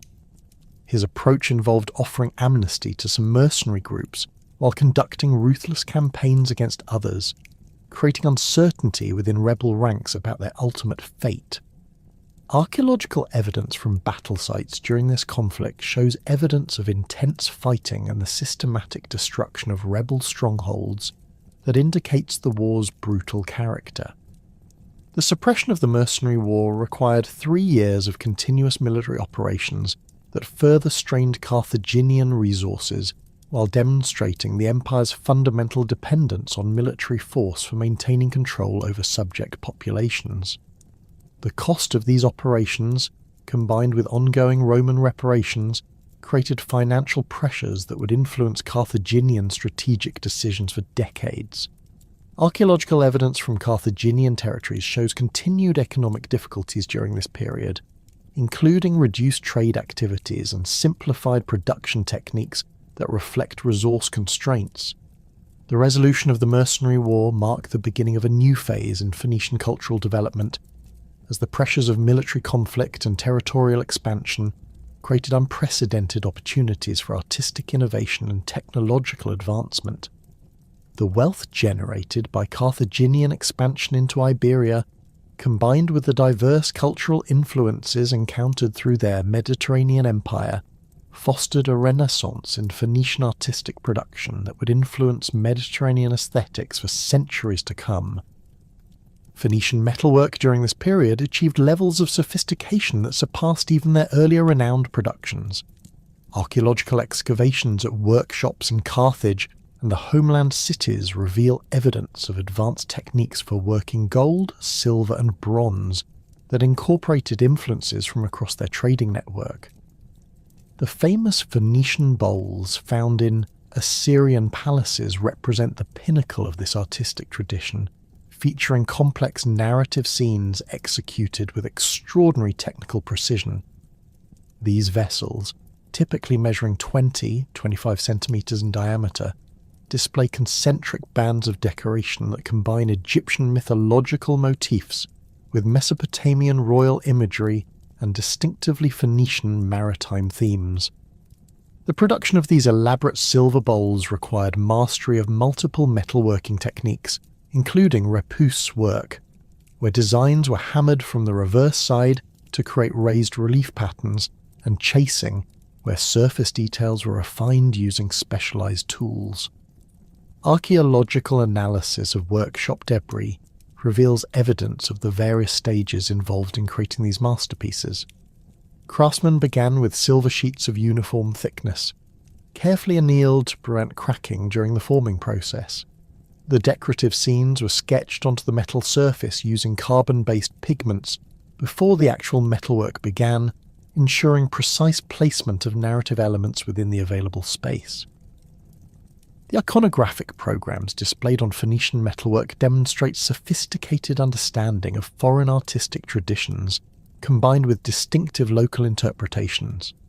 Egyptian-inspired scenes typically featured pharaonic figures, divine barks, and ceremonial processions, but Phoenician craftsmen modified these traditional motifs to emphasize commercial and maritime themes relevant to their own culture.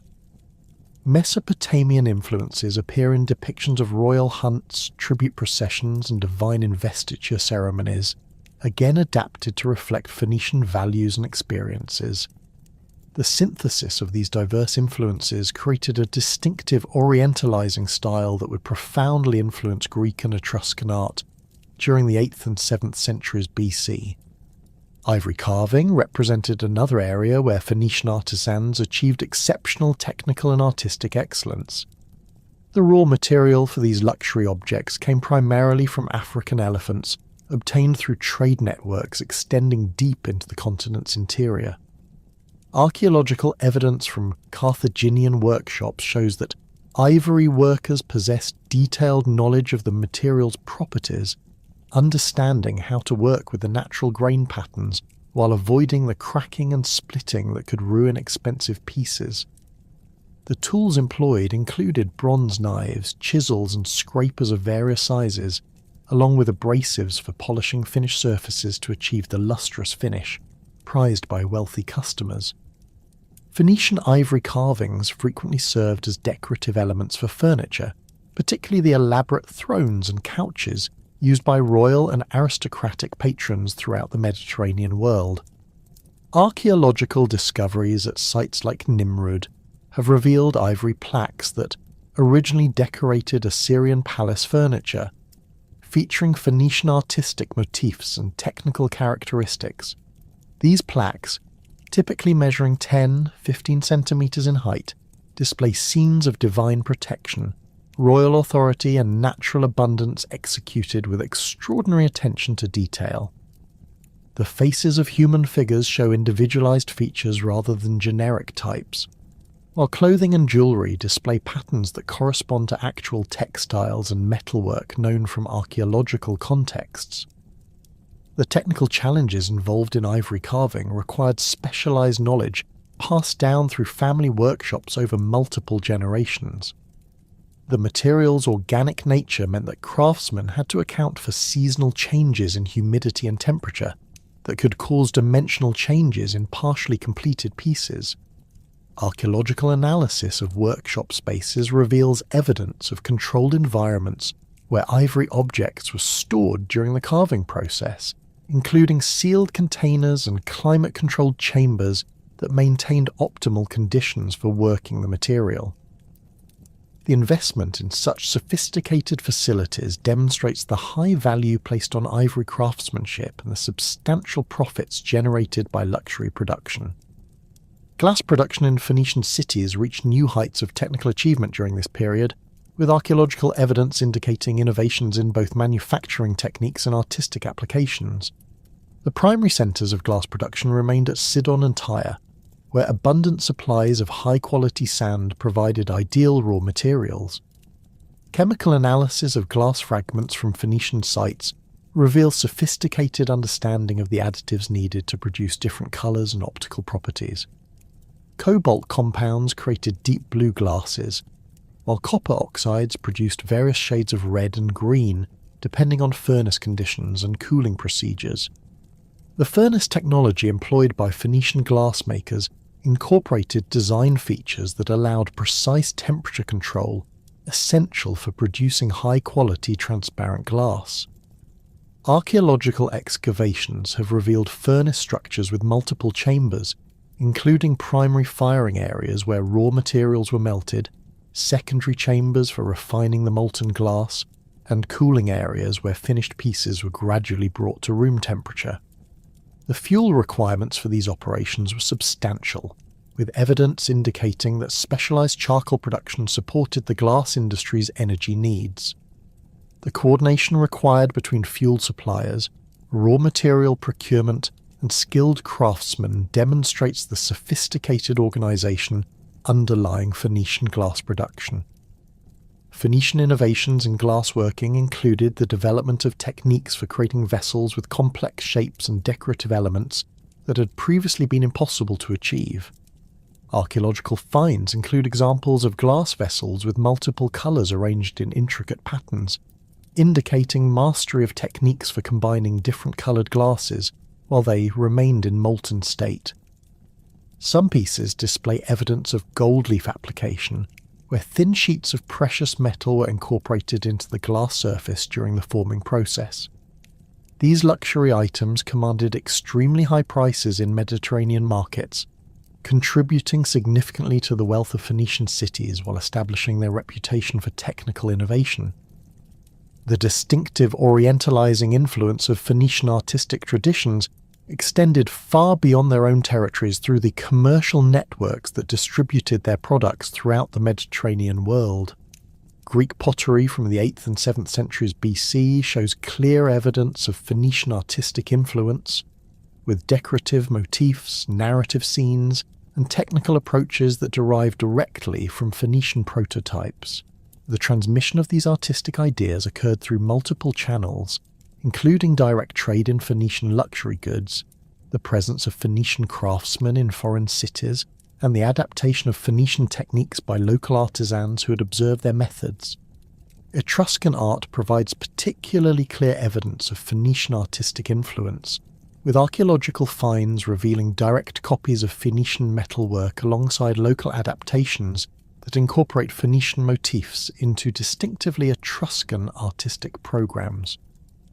The famous Bernardini tomb at Praeneste contained numerous examples of Phoenician metalwork alongside local imitations, demonstrating both the high regard in which Phoenician craftsmanship was held and the active process of artistic transmission that characterized Mediterranean cultural exchange during this period.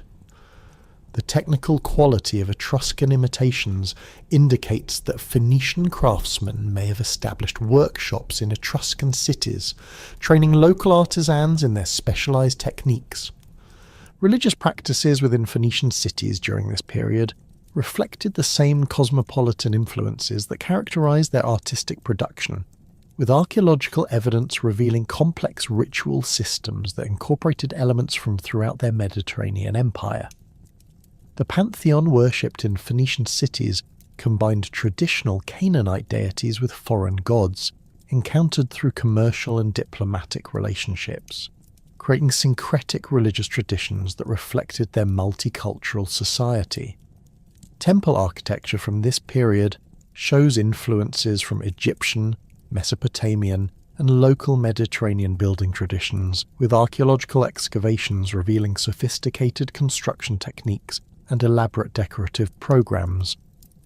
The cult of Baal remained central to Phoenician religious life, particularly in his role as protector of maritime activities and commercial ventures. Archaeological evidence from Baal temples shows that worshippers offered model ships, anchors, and other maritime equipment, seeking divine protection for sea voyages and commercial expeditions. The temple complex at Tyre included specialized facilities for storing and displaying these offerings, with archaeological finds revealing thousands of miniature bronze objects representing ships, weapons, and tools. The standardized production of these votive offerings indicates organized workshop systems dedicated to religious manufacturing, with specialized craftsmen producing ritual objects according to established iconographic and technical requirements. Astarte's cult incorporated influences from throughout the Mediterranean world, while maintaining distinctively Phoenician characteristics that reflected local cultural values and practices. Her temple served as centers for community religious activities, with archaeological evidence revealing large public spaces capable of accommodating substantial congregations during major festivals. The temple complex at Sidon included residential quarters for priests and temple personnel, workshops for producing ritual objects, and storage facilities for the substantial wealth accumulated through religious donations. Inscriptions describe elaborate festival processions that attracted pilgrims from throughout the Phoenician world, creating opportunities for cultural exchange and commercial activity that extended far beyond purely religious purposes. Melkort's cult at Tyre represented the divine aspect of royal authority and commercial success, with ritual practices that symbolically renewed the king's power and blessed the community's economic activities. Archaeological excavations at Melkort's temple have revealed evidence of animal sacrifices conducted on a massive scale, including specialized facilities for slaughtering cattle, sheep, and exotic animals obtained through international trade networks. The temple's annual festival, celebrated in early spring, involved elaborate ceremonies that attracted participants from throughout the Mediterranean world. The economic impact of these religious gatherings contributed significantly to Tyre's prosperity while reinforcing the city's position as a major pilgrimage destination. The controversial question of child sacrifice in Phoenician religious practices continues to generate scholarly debate, with archaeological evidence providing ambiguous information that supports various interpretations. Excavations at sites like the Tophet at Carthage have revealed thousands of urns containing cremated infant remains, but determining whether these represent sacrificial victims or natural deaths remains challenging. The archaeological context of these burials includes elaborate grave goods and monumental markers that indicate significant investment in mortuary practices. But the specific circumstances surrounding the deaths cannot be definitively established from physical evidence alone. Textual evidence from classical sources describes Phoenician child sacrifice in vivid detail, but these accounts may reflect anti-Phoenician propaganda rather than accurate reporting of religious practices. Roman authors, writing during periods of intense military conflict with Carthage, had obvious motivations for portraying their enemies as practitioners of barbarous customs that justified Roman military intervention. Archaeological analysis of infant burials from Phoenician homeland cities reveals different patterns than those found at Carthage, suggesting that practices may have varied significantly between different communities and time periods. Recent archaeological work has focused on scientific analysis of cremated remains to determine age at death, health status, and other factors that might clarify the circumstances surrounding these burials. Preliminary results suggest that many of the infants died from natural causes rather than deliberate killing, but the sample sizes remain too small for definitive conclusions. The elaborate nature of the burial practices and the substantial investment in cemetery infrastructure indicate that these were important religious activities regardless of the specific circumstances surrounding individual deaths. Literature and intellectual contributions from Phoenician civilization remain poorly preserved due to the perishable nature of their primary writing materials and the systematic destruction that accompanied various military conquests. However, archaeological evidence and references in foreign sources provide glimpses of sophisticated intellectual traditions that influence Mediterranean culture far beyond their territorial boundaries. The development of historical writing appears to have begun early in Phoenician cities, with temple records and royal chronicles providing the foundation for more elaborate narrative accounts of political and military events. Phoenician historical records, known primarily through references in Greek and Roman sources, included detailed accounts of colonial foundations, military campaigns, and diplomatic relationships that provided models for later Mediterranean historiography. The priest Sanchuniathon of Beirut reportedly compiled comprehensive accounts of Phoenician religious traditions and mythological beliefs, though his works survive only in fragments quoted by later authors. Archaeological evidence suggests that major temples maintained extensive archives that included not only administrative records, but also literary and religious texts that preserved cultural knowledge across generations. The influence of Phoenician intellectual traditions on later Mediterranean cultures appears most clearly in the transmission of mythological and religious concepts that were incorporated into Greek and Roman literature. Stories of divine conflicts, heroic journeys, and cultural origins found in Greek sources show clear parallels with Near Eastern traditions that were likely transmitted through Phoenician intermediaries. The cosmopolitan character of Phoenician society, with its extensive international contacts and multilingual population, created ideal conditions for cultural synthesis and intellectual exchange that enriched Mediterranean civilization as a whole. Scientific and technical knowledge preserved in Phoenician traditions included sophisticated understanding of navigation, metallurgy, and chemical processes that facilitated their maritime dominance and commercial success. Navigation techniques combined systematic astronomical observation with empirical knowledge of wind patterns, current flows, and seasonal weather variations that allowed Phoenician mariners to traverse vast oceanic distances with remarkable precision. Archaeological evidence suggests that this knowledge was preserved in written form, though no complete sailing manuals have survived to modern times. Metallurgical expertise developed by Phoenician craftsmen included advanced techniques for alloy production, metal purification, and specialized applications that were closely guarded trade secrets. The production of Tyrian purple required sophisticated understanding of chemical processes involving extraction, fermentation, and concentration of dye materials from marine organisms. Archaeological analysis of dye workshops reveals evidence of systematic experimentation with different processing techniques designed to optimize color intensity and durability. The technical knowledge required for these operations was passed down through family workshops and craft guilds that maintained professional standards across generations.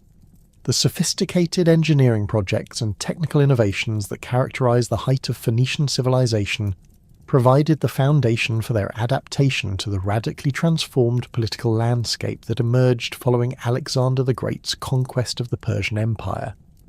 The Macedonian king's siege of Tyre in 332 BC had demonstrated that even the most formidable defensive positions could not withstand the combination of military engineering, unlimited resources, and strategic persistence that characterized Hellenistic warfare. However, the destruction of Tyre's independence did not mark the end of Phoenician cultural influence, but rather initiated a complex process of adaptation and transformation that would continue for over a millennium. Alexander's construction of a causeway connecting the island of Tyre to the mainland represented one of the most ambitious engineering projects of the ancient world, requiring the coordination of thousands of workers and massive quantities of materials over several months. Archaeological underwater surveys around modern Tyre have revealed remnants of this construction, including stone blocks, wooden pilings, and debris from demolished buildings that Alexander's forces used as fill material. The causeway's construction fundamentally altered the city's relationship with the sea, eliminating the natural defences that had protected Tyre for centuries, while creating new opportunities for land-based commerce and urban development. The Hellenistic kingdoms that emerged from Alexander's empire created unprecedented opportunities for Phoenician cities to integrate Greek cultural elements while maintaining their distinctive commercial identities. The Ptolemaic dynasty in Egypt actively courted Phoenician merchants and craftsmen, recognizing their expertise in maritime trade and luxury production as valuable assets for developing Alexandria as a major commercial centre. Archaeological evidence from Ptolemaic Alexandria includes Phoenician pottery, inscriptions, and architectural elements that indicate substantial Phoenician populations working within the new Hellenistic economic system. Phoenician adaptation to Ptolemaic rule involved selective adoption of Greek cultural practices while preserving essential elements of their traditional identity.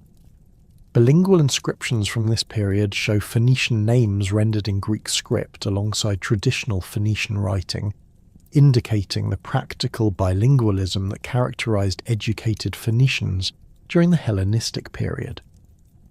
The content of these inscriptions reveals continued devotion to traditional Phoenician deities, while acknowledging Greek gods and adopting Greek artistic motifs in religious and funerary contexts. The Seleucid Empire, controlling the Phoenician homeland cities, pursued different policies toward local populations that emphasized administrative integration, while allowing considerable cultural autonomy. Seleucid rulers appointed Greek governors to major cities but relied heavily on local elites for day-to-day administration and commercial management. Archaeological evidence from Seleucid administrative centres shows Greek architectural elements combined with traditional Phoenician building techniques, creating hybrid styles that reflected the complex cultural negotiations occurring throughout the empire. Economic opportunities within the Seleucid system allowed Phoenician merchants to expand their trading networks while adapting to new commercial practices and administrative requirements. The standardized currency systems introduced by Hellenistic rulers facilitated long-distance trade by eliminating the complex exchange calculations that had previously characterized international commerce. Archaeological finds of Seleucid coins at Phoenician sites show active participation in the new monetary economy, while continued production of traditional Phoenician goods indicates that local industries adapted successfully to Hellenistic market demands.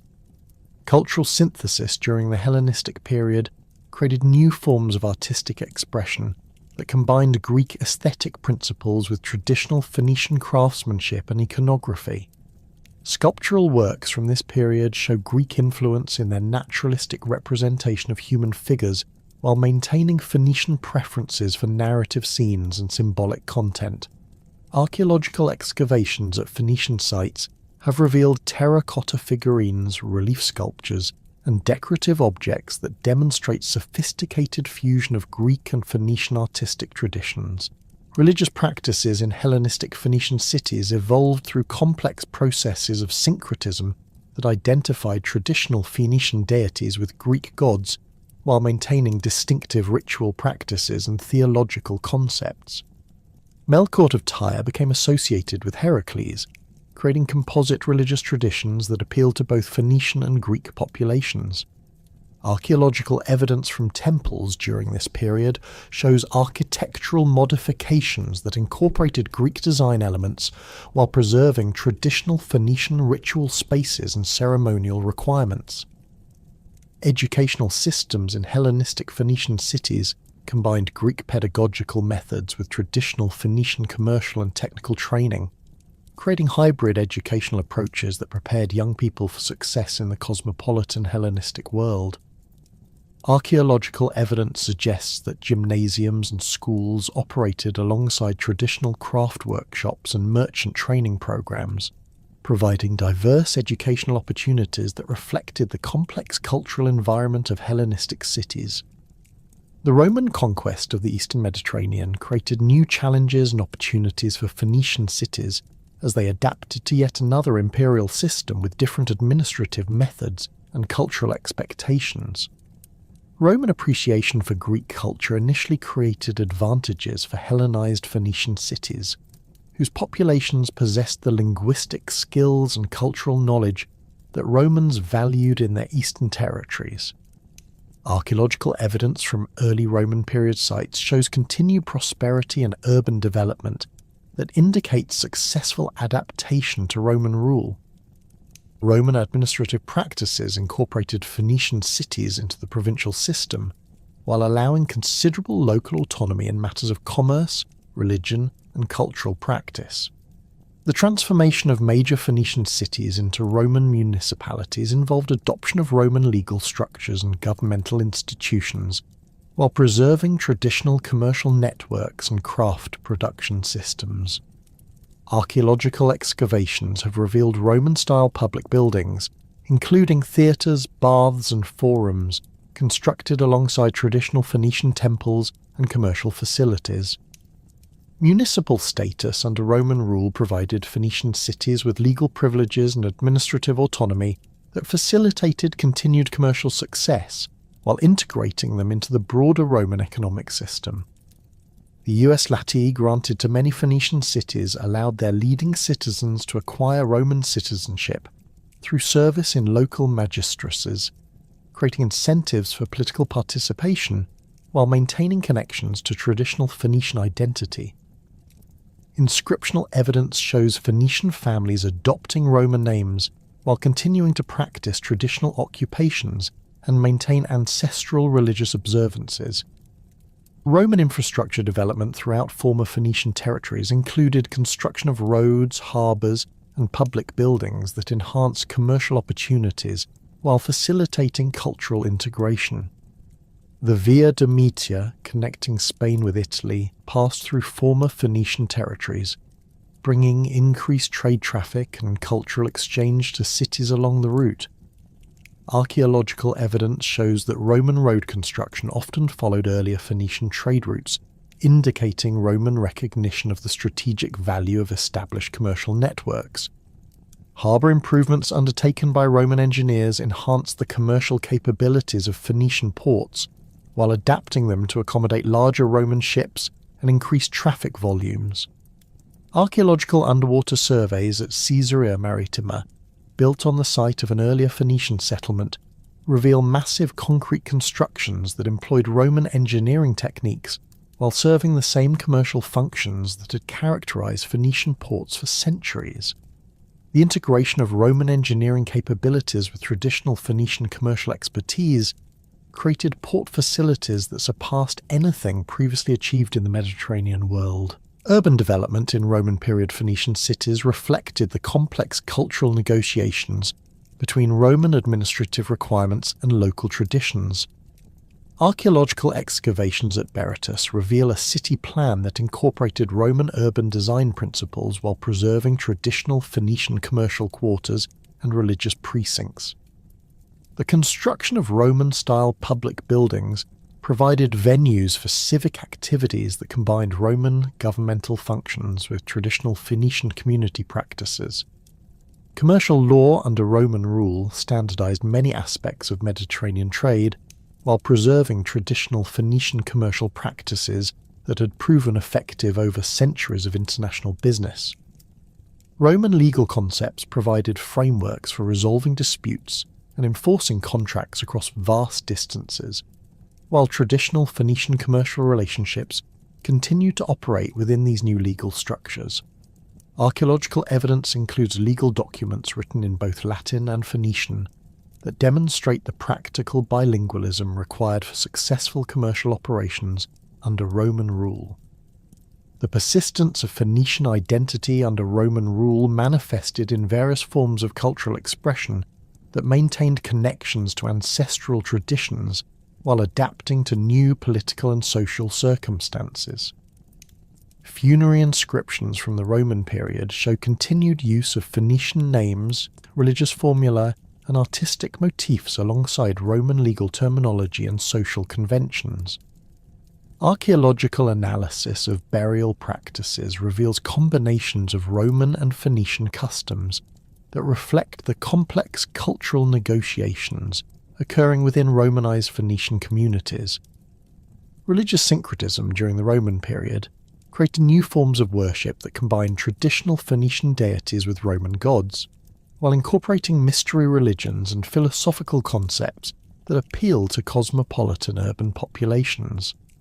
The cult of Jupiter Optimus Maximus Heliopolitanus at Baalbek represented a synthesis of Roman Jupiter with local Baal worship that attracted devotees from throughout the eastern Mediterranean.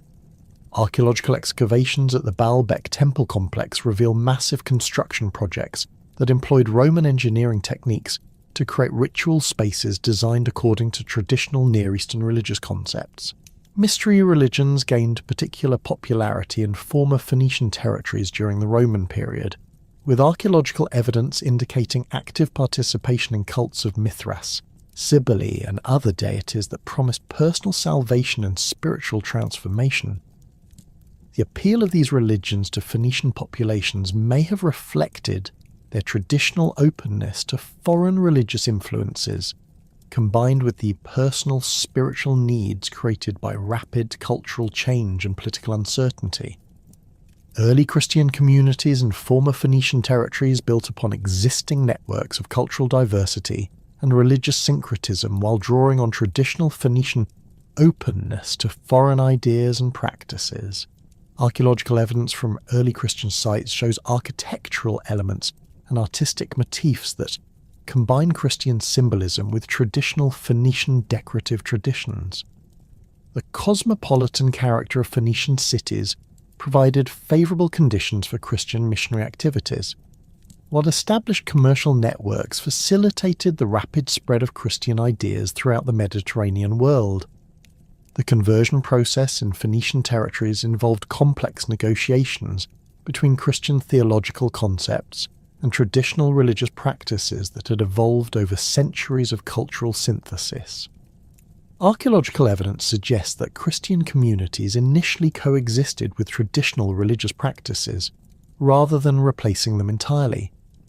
Church buildings from the 4th and 5th centuries AD show architectural features that accommodate both Christian liturgical requirements and traditional community gathering practices that had characterized Phoenician urban life.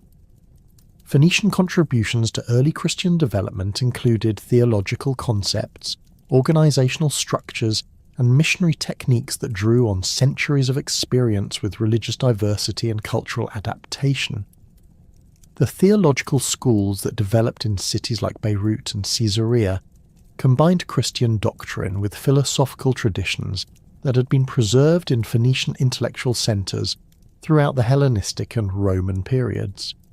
Archaeological evidence suggests that these schools maintained libraries and scriptoriums that preserved both Christian texts and classical works that might otherwise have been lost. Christian art and architecture in former Phoenician territories incorporated traditional Phoenician artistic motifs and construction techniques while adapting them to Christian symbolic requirements. Mosaic floors in early churches show decorative patterns and narrative scenes that combine Christian iconography with artistic traditions that can be traced back to ancient Phoenician craftsmanship.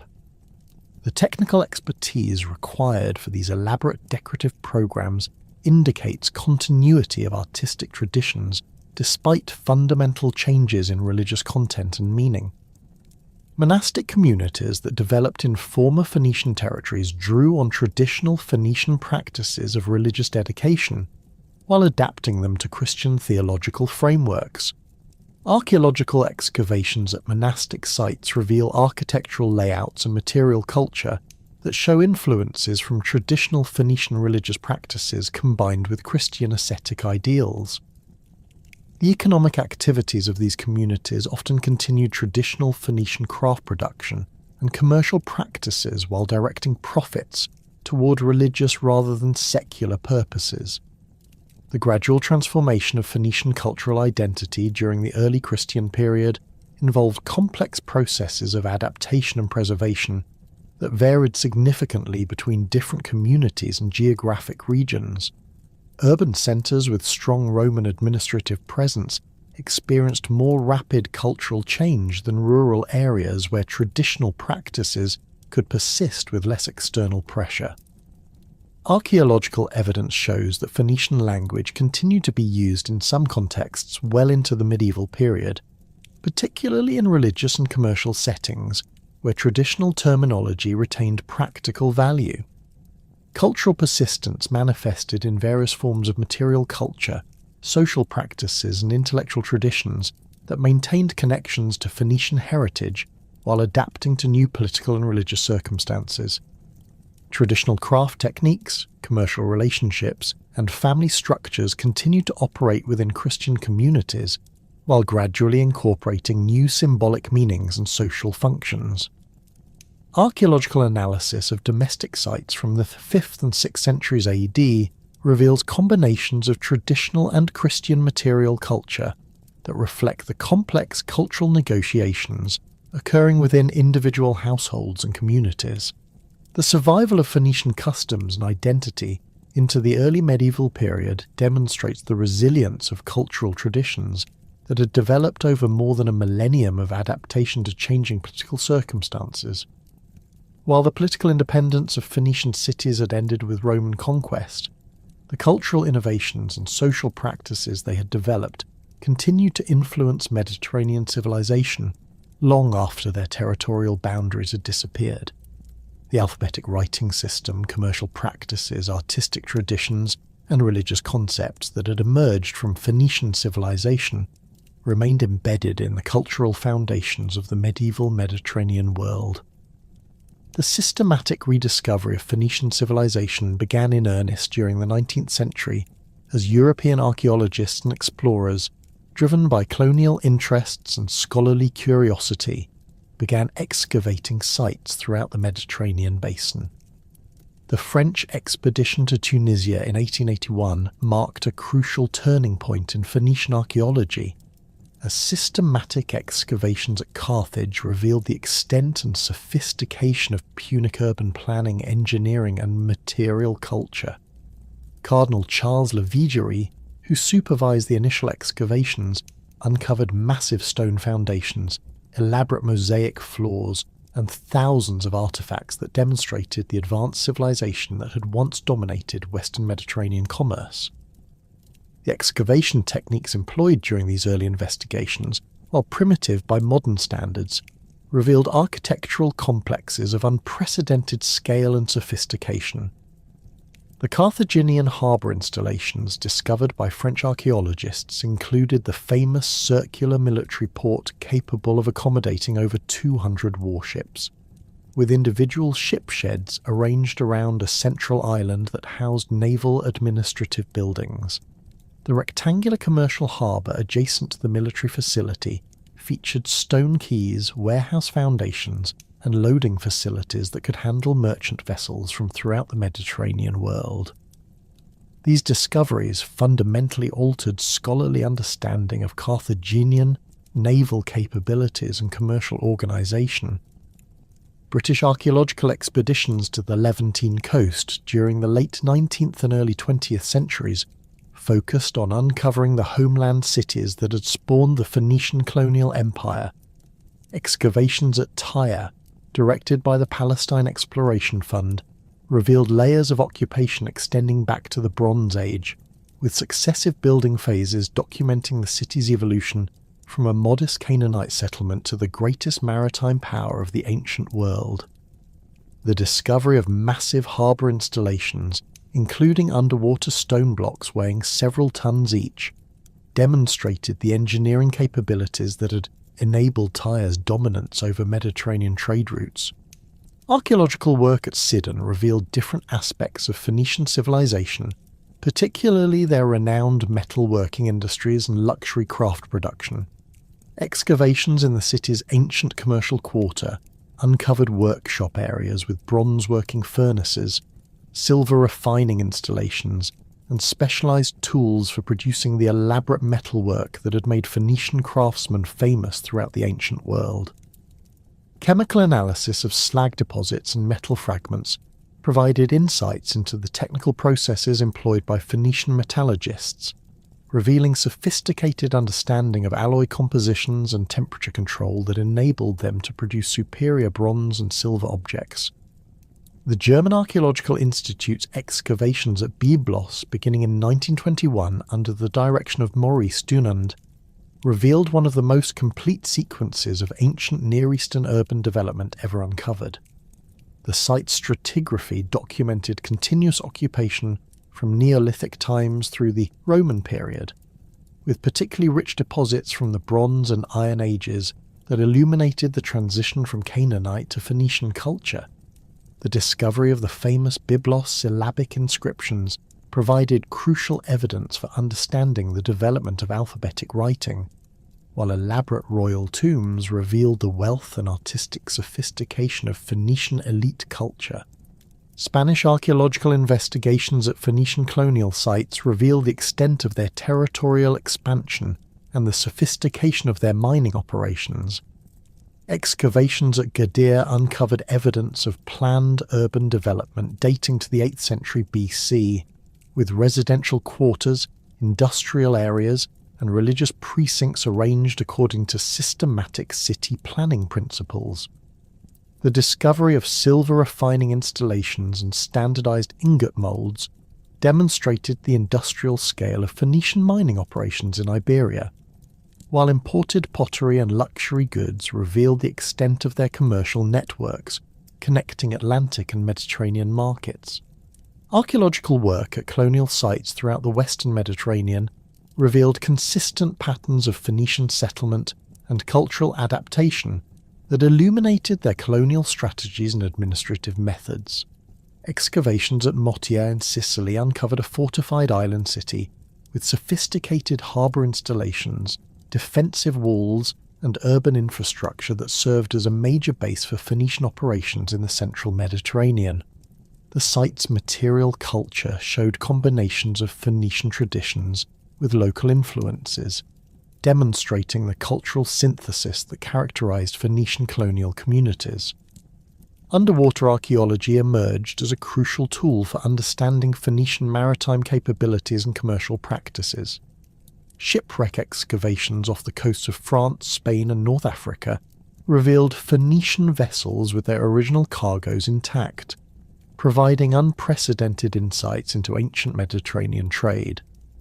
The Cape Gelidonia wreck, dating to around 1200 BC, contained copper and tin ingots, bronze tools, and personal possessions that documented the transition from Bronze Age to Iron Age commercial practices.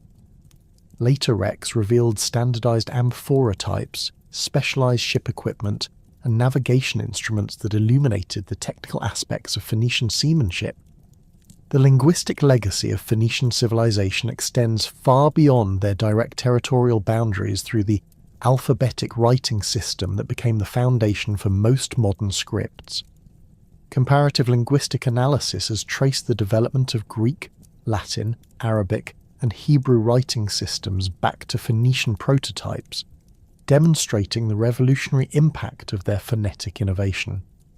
The simplification from complex syllabic and logographic systems to a manageable set of consonantal letters democratized literacy throughout the Mediterranean world, enabling broader populations to participate in written communication and record-keeping. Modern epigraphic studies have revealed the extent of Phoenician linguistic influence through inscriptions discovered at sites throughout the Mediterranean basin and beyond. Phoenician texts found in Spain, North Africa, Sardinia, and the eastern Mediterranean demonstrate the geographical spread of their language, while revealing dialectal variations that developed in different colonial communities. Bilingual inscriptions combining Phoenician with Greek, Latin, or local languages provide crucial evidence for understanding cultural interaction and the gradual transformation of Phoenician communities under foreign rule. The economic contributions of Phoenician civilization to Mediterranean development involved far more than simple commercial exchange. Their standardization of weights, measures, and commercial practices created frameworks for international trade that persisted long after their political independence ended. Archaeological evidence shows remarkable consistency in Phoenician commercial standards across vast distances, indicating systematic organization that facilitated economic integration throughout the Mediterranean world.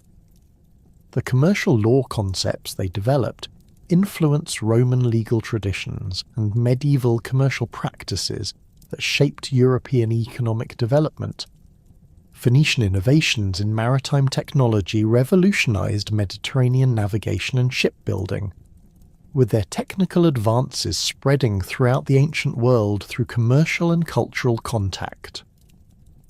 The development of improved hull construction, rigging systems, and navigation techniques enabled longer voyages and larger cargo capacities that transformed the scale and efficiency of ancient commerce.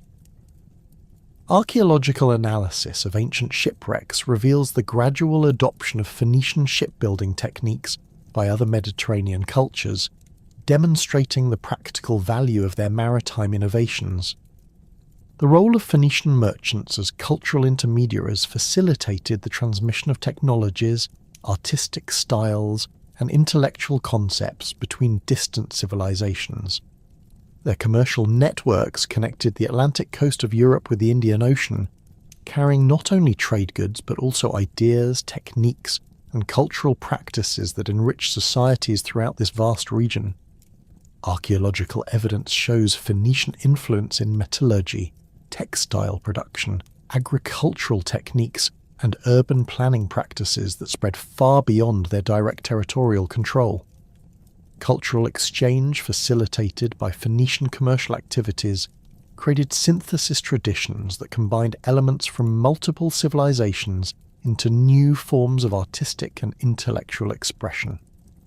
The Orientalizing period in Greek art reflects direct Phoenician influence, with decorative motifs, narrative techniques, and luxury production methods adopted from Phoenician models. Similar influences appear in Etruscan, Iberian, and North African cultures that encountered Phoenician merchants and craftsmen, creating hybrid traditions that enriched Mediterranean cultural diversity. Modern scholarly debates about Phoenician identity reflect broader questions about ethnicity, culture, and political organization in the ancient world. Some historians argue that Phoenician represents a Greek designation for diverse Canaanite populations, rather than a unified ethnic or political identity, while others maintain that shared language, religious practices, and commercial culture created genuine cultural unity despite political fragmentation. Archaeological evidence supports both perspectives, revealing common cultural elements alongside significant regional variations that complicate simple definitions of Phoenician identity. Recent archaeological discoveries continue to reshape understanding of Phoenician civilization and its historical impact. Excavations at Tel el-Burak in Lebanon have revealed evidence of Phoenician settlement dating to the 8th century BC, with urban planning and material culture that provide new insights into homeland development during the colonial period. The discovery of Phoenician inscriptions at sites in Turkey and the Black Sea region has expanded understanding of their geographical range and commercial networks beyond previously known boundaries. Scientific analysis of Phoenician artifacts using modern techniques has revealed technical knowledge and manufacturing processes that were previously unknown. Isotopic analysis of metals has traced the sources of raw materials used in Phoenician production, revealing supply networks that extended from Britain to Afghanistan. Chemical analysis of purple dye residues has confirmed ancient descriptions of the complex production processes while revealing variations in techniques employed at different production centres. Digital archaeology and remote sensing technologies have revolutionised the study of Phoenician sites, revealing urban layouts and harbour installations that were previously invisible. Satellite imagery and ground-penetrating radar have identified potential Phoenician sites in remote locations, while providing detailed maps of known settlements without destructive excavation. These technological advances have accelerated the pace of discovery, while enabling more precise analysis of spatial relationships and urban development patterns. The question of Phoenician influence on later civilizations remains an active area of scholarly research, with new evidence continually emerging that demonstrates their lasting impact on Mediterranean and Atlantic cultures. Recent studies of medieval Iberian commercial practices have revealed continuities with Phoenician traditions that persisted through Roman and Islamic periods. Similarly, analysis of North African urban development shows influences from Carthaginian city planning that continued to shape settlement patterns long after the fall of the Punic state. Contemporary archaeological work at Phoenician sites faces challenges from urban development, political instability, and climate change that threaten the preservation of important cultural heritage. Rising sea levels endanger coastal sites throughout the Mediterranean, while urban expansion destroys archaeological deposits before they can be properly investigated. International cooperation between archaeological institutions has become essential for preserving and studying Phoenician heritage, while training local archaeologists to continue this work under challenging conditions. The integration of Phoenician studies with broader Mediterranean archaeology has revealed their civilization's central role in ancient cultural development. Rather than existing as an isolated culture, the Phoenicians emerged as crucial facilitators of cultural exchange and technological transmission that connected diverse civilizations across vast distances. Their legacy appears not only in specific artifacts and inscriptions, but in the fundamental structures of Mediterranean civilization that they helped create through centuries of commercial and cultural activity. The Phoenician achievement in creating the first truly international commercial network established patterns of cultural exchange and economic integration that would influence Mediterranean development for millennia. Their innovations in writing, navigation, manufacturing, and urban planning provided foundations for later civilizations, while their cultural synthesis traditions created models for managing diversity within complex societies. The ultimate measure of their historical significance lies not in territorial conquest or political dominance, but in their fundamental contributions to human civilization through the democratization of literacy, the facilitation of cultural exchange, and the creation of commercial practices that connected distant peoples in networks of mutual benefit and cultural enrichment. Modern understanding of Phoenician civilization continues to evolve as new archaeological discoveries and analytical techniques reveal previously unknown aspects of their culture and historical impact. Their legacy persists not only in the alphabetic writing systems used throughout much of the modern world, but in the fundamental concepts of international commerce, cultural synthesis, and urban civilization that they pioneered over 3 millennia ago. The Phoenicians ultimately succeeded not through military conquest, but through cultural innovation and commercial enterprise that created lasting foundations for Mediterranean civilization and established enduring models for cultural interaction in an interconnected world.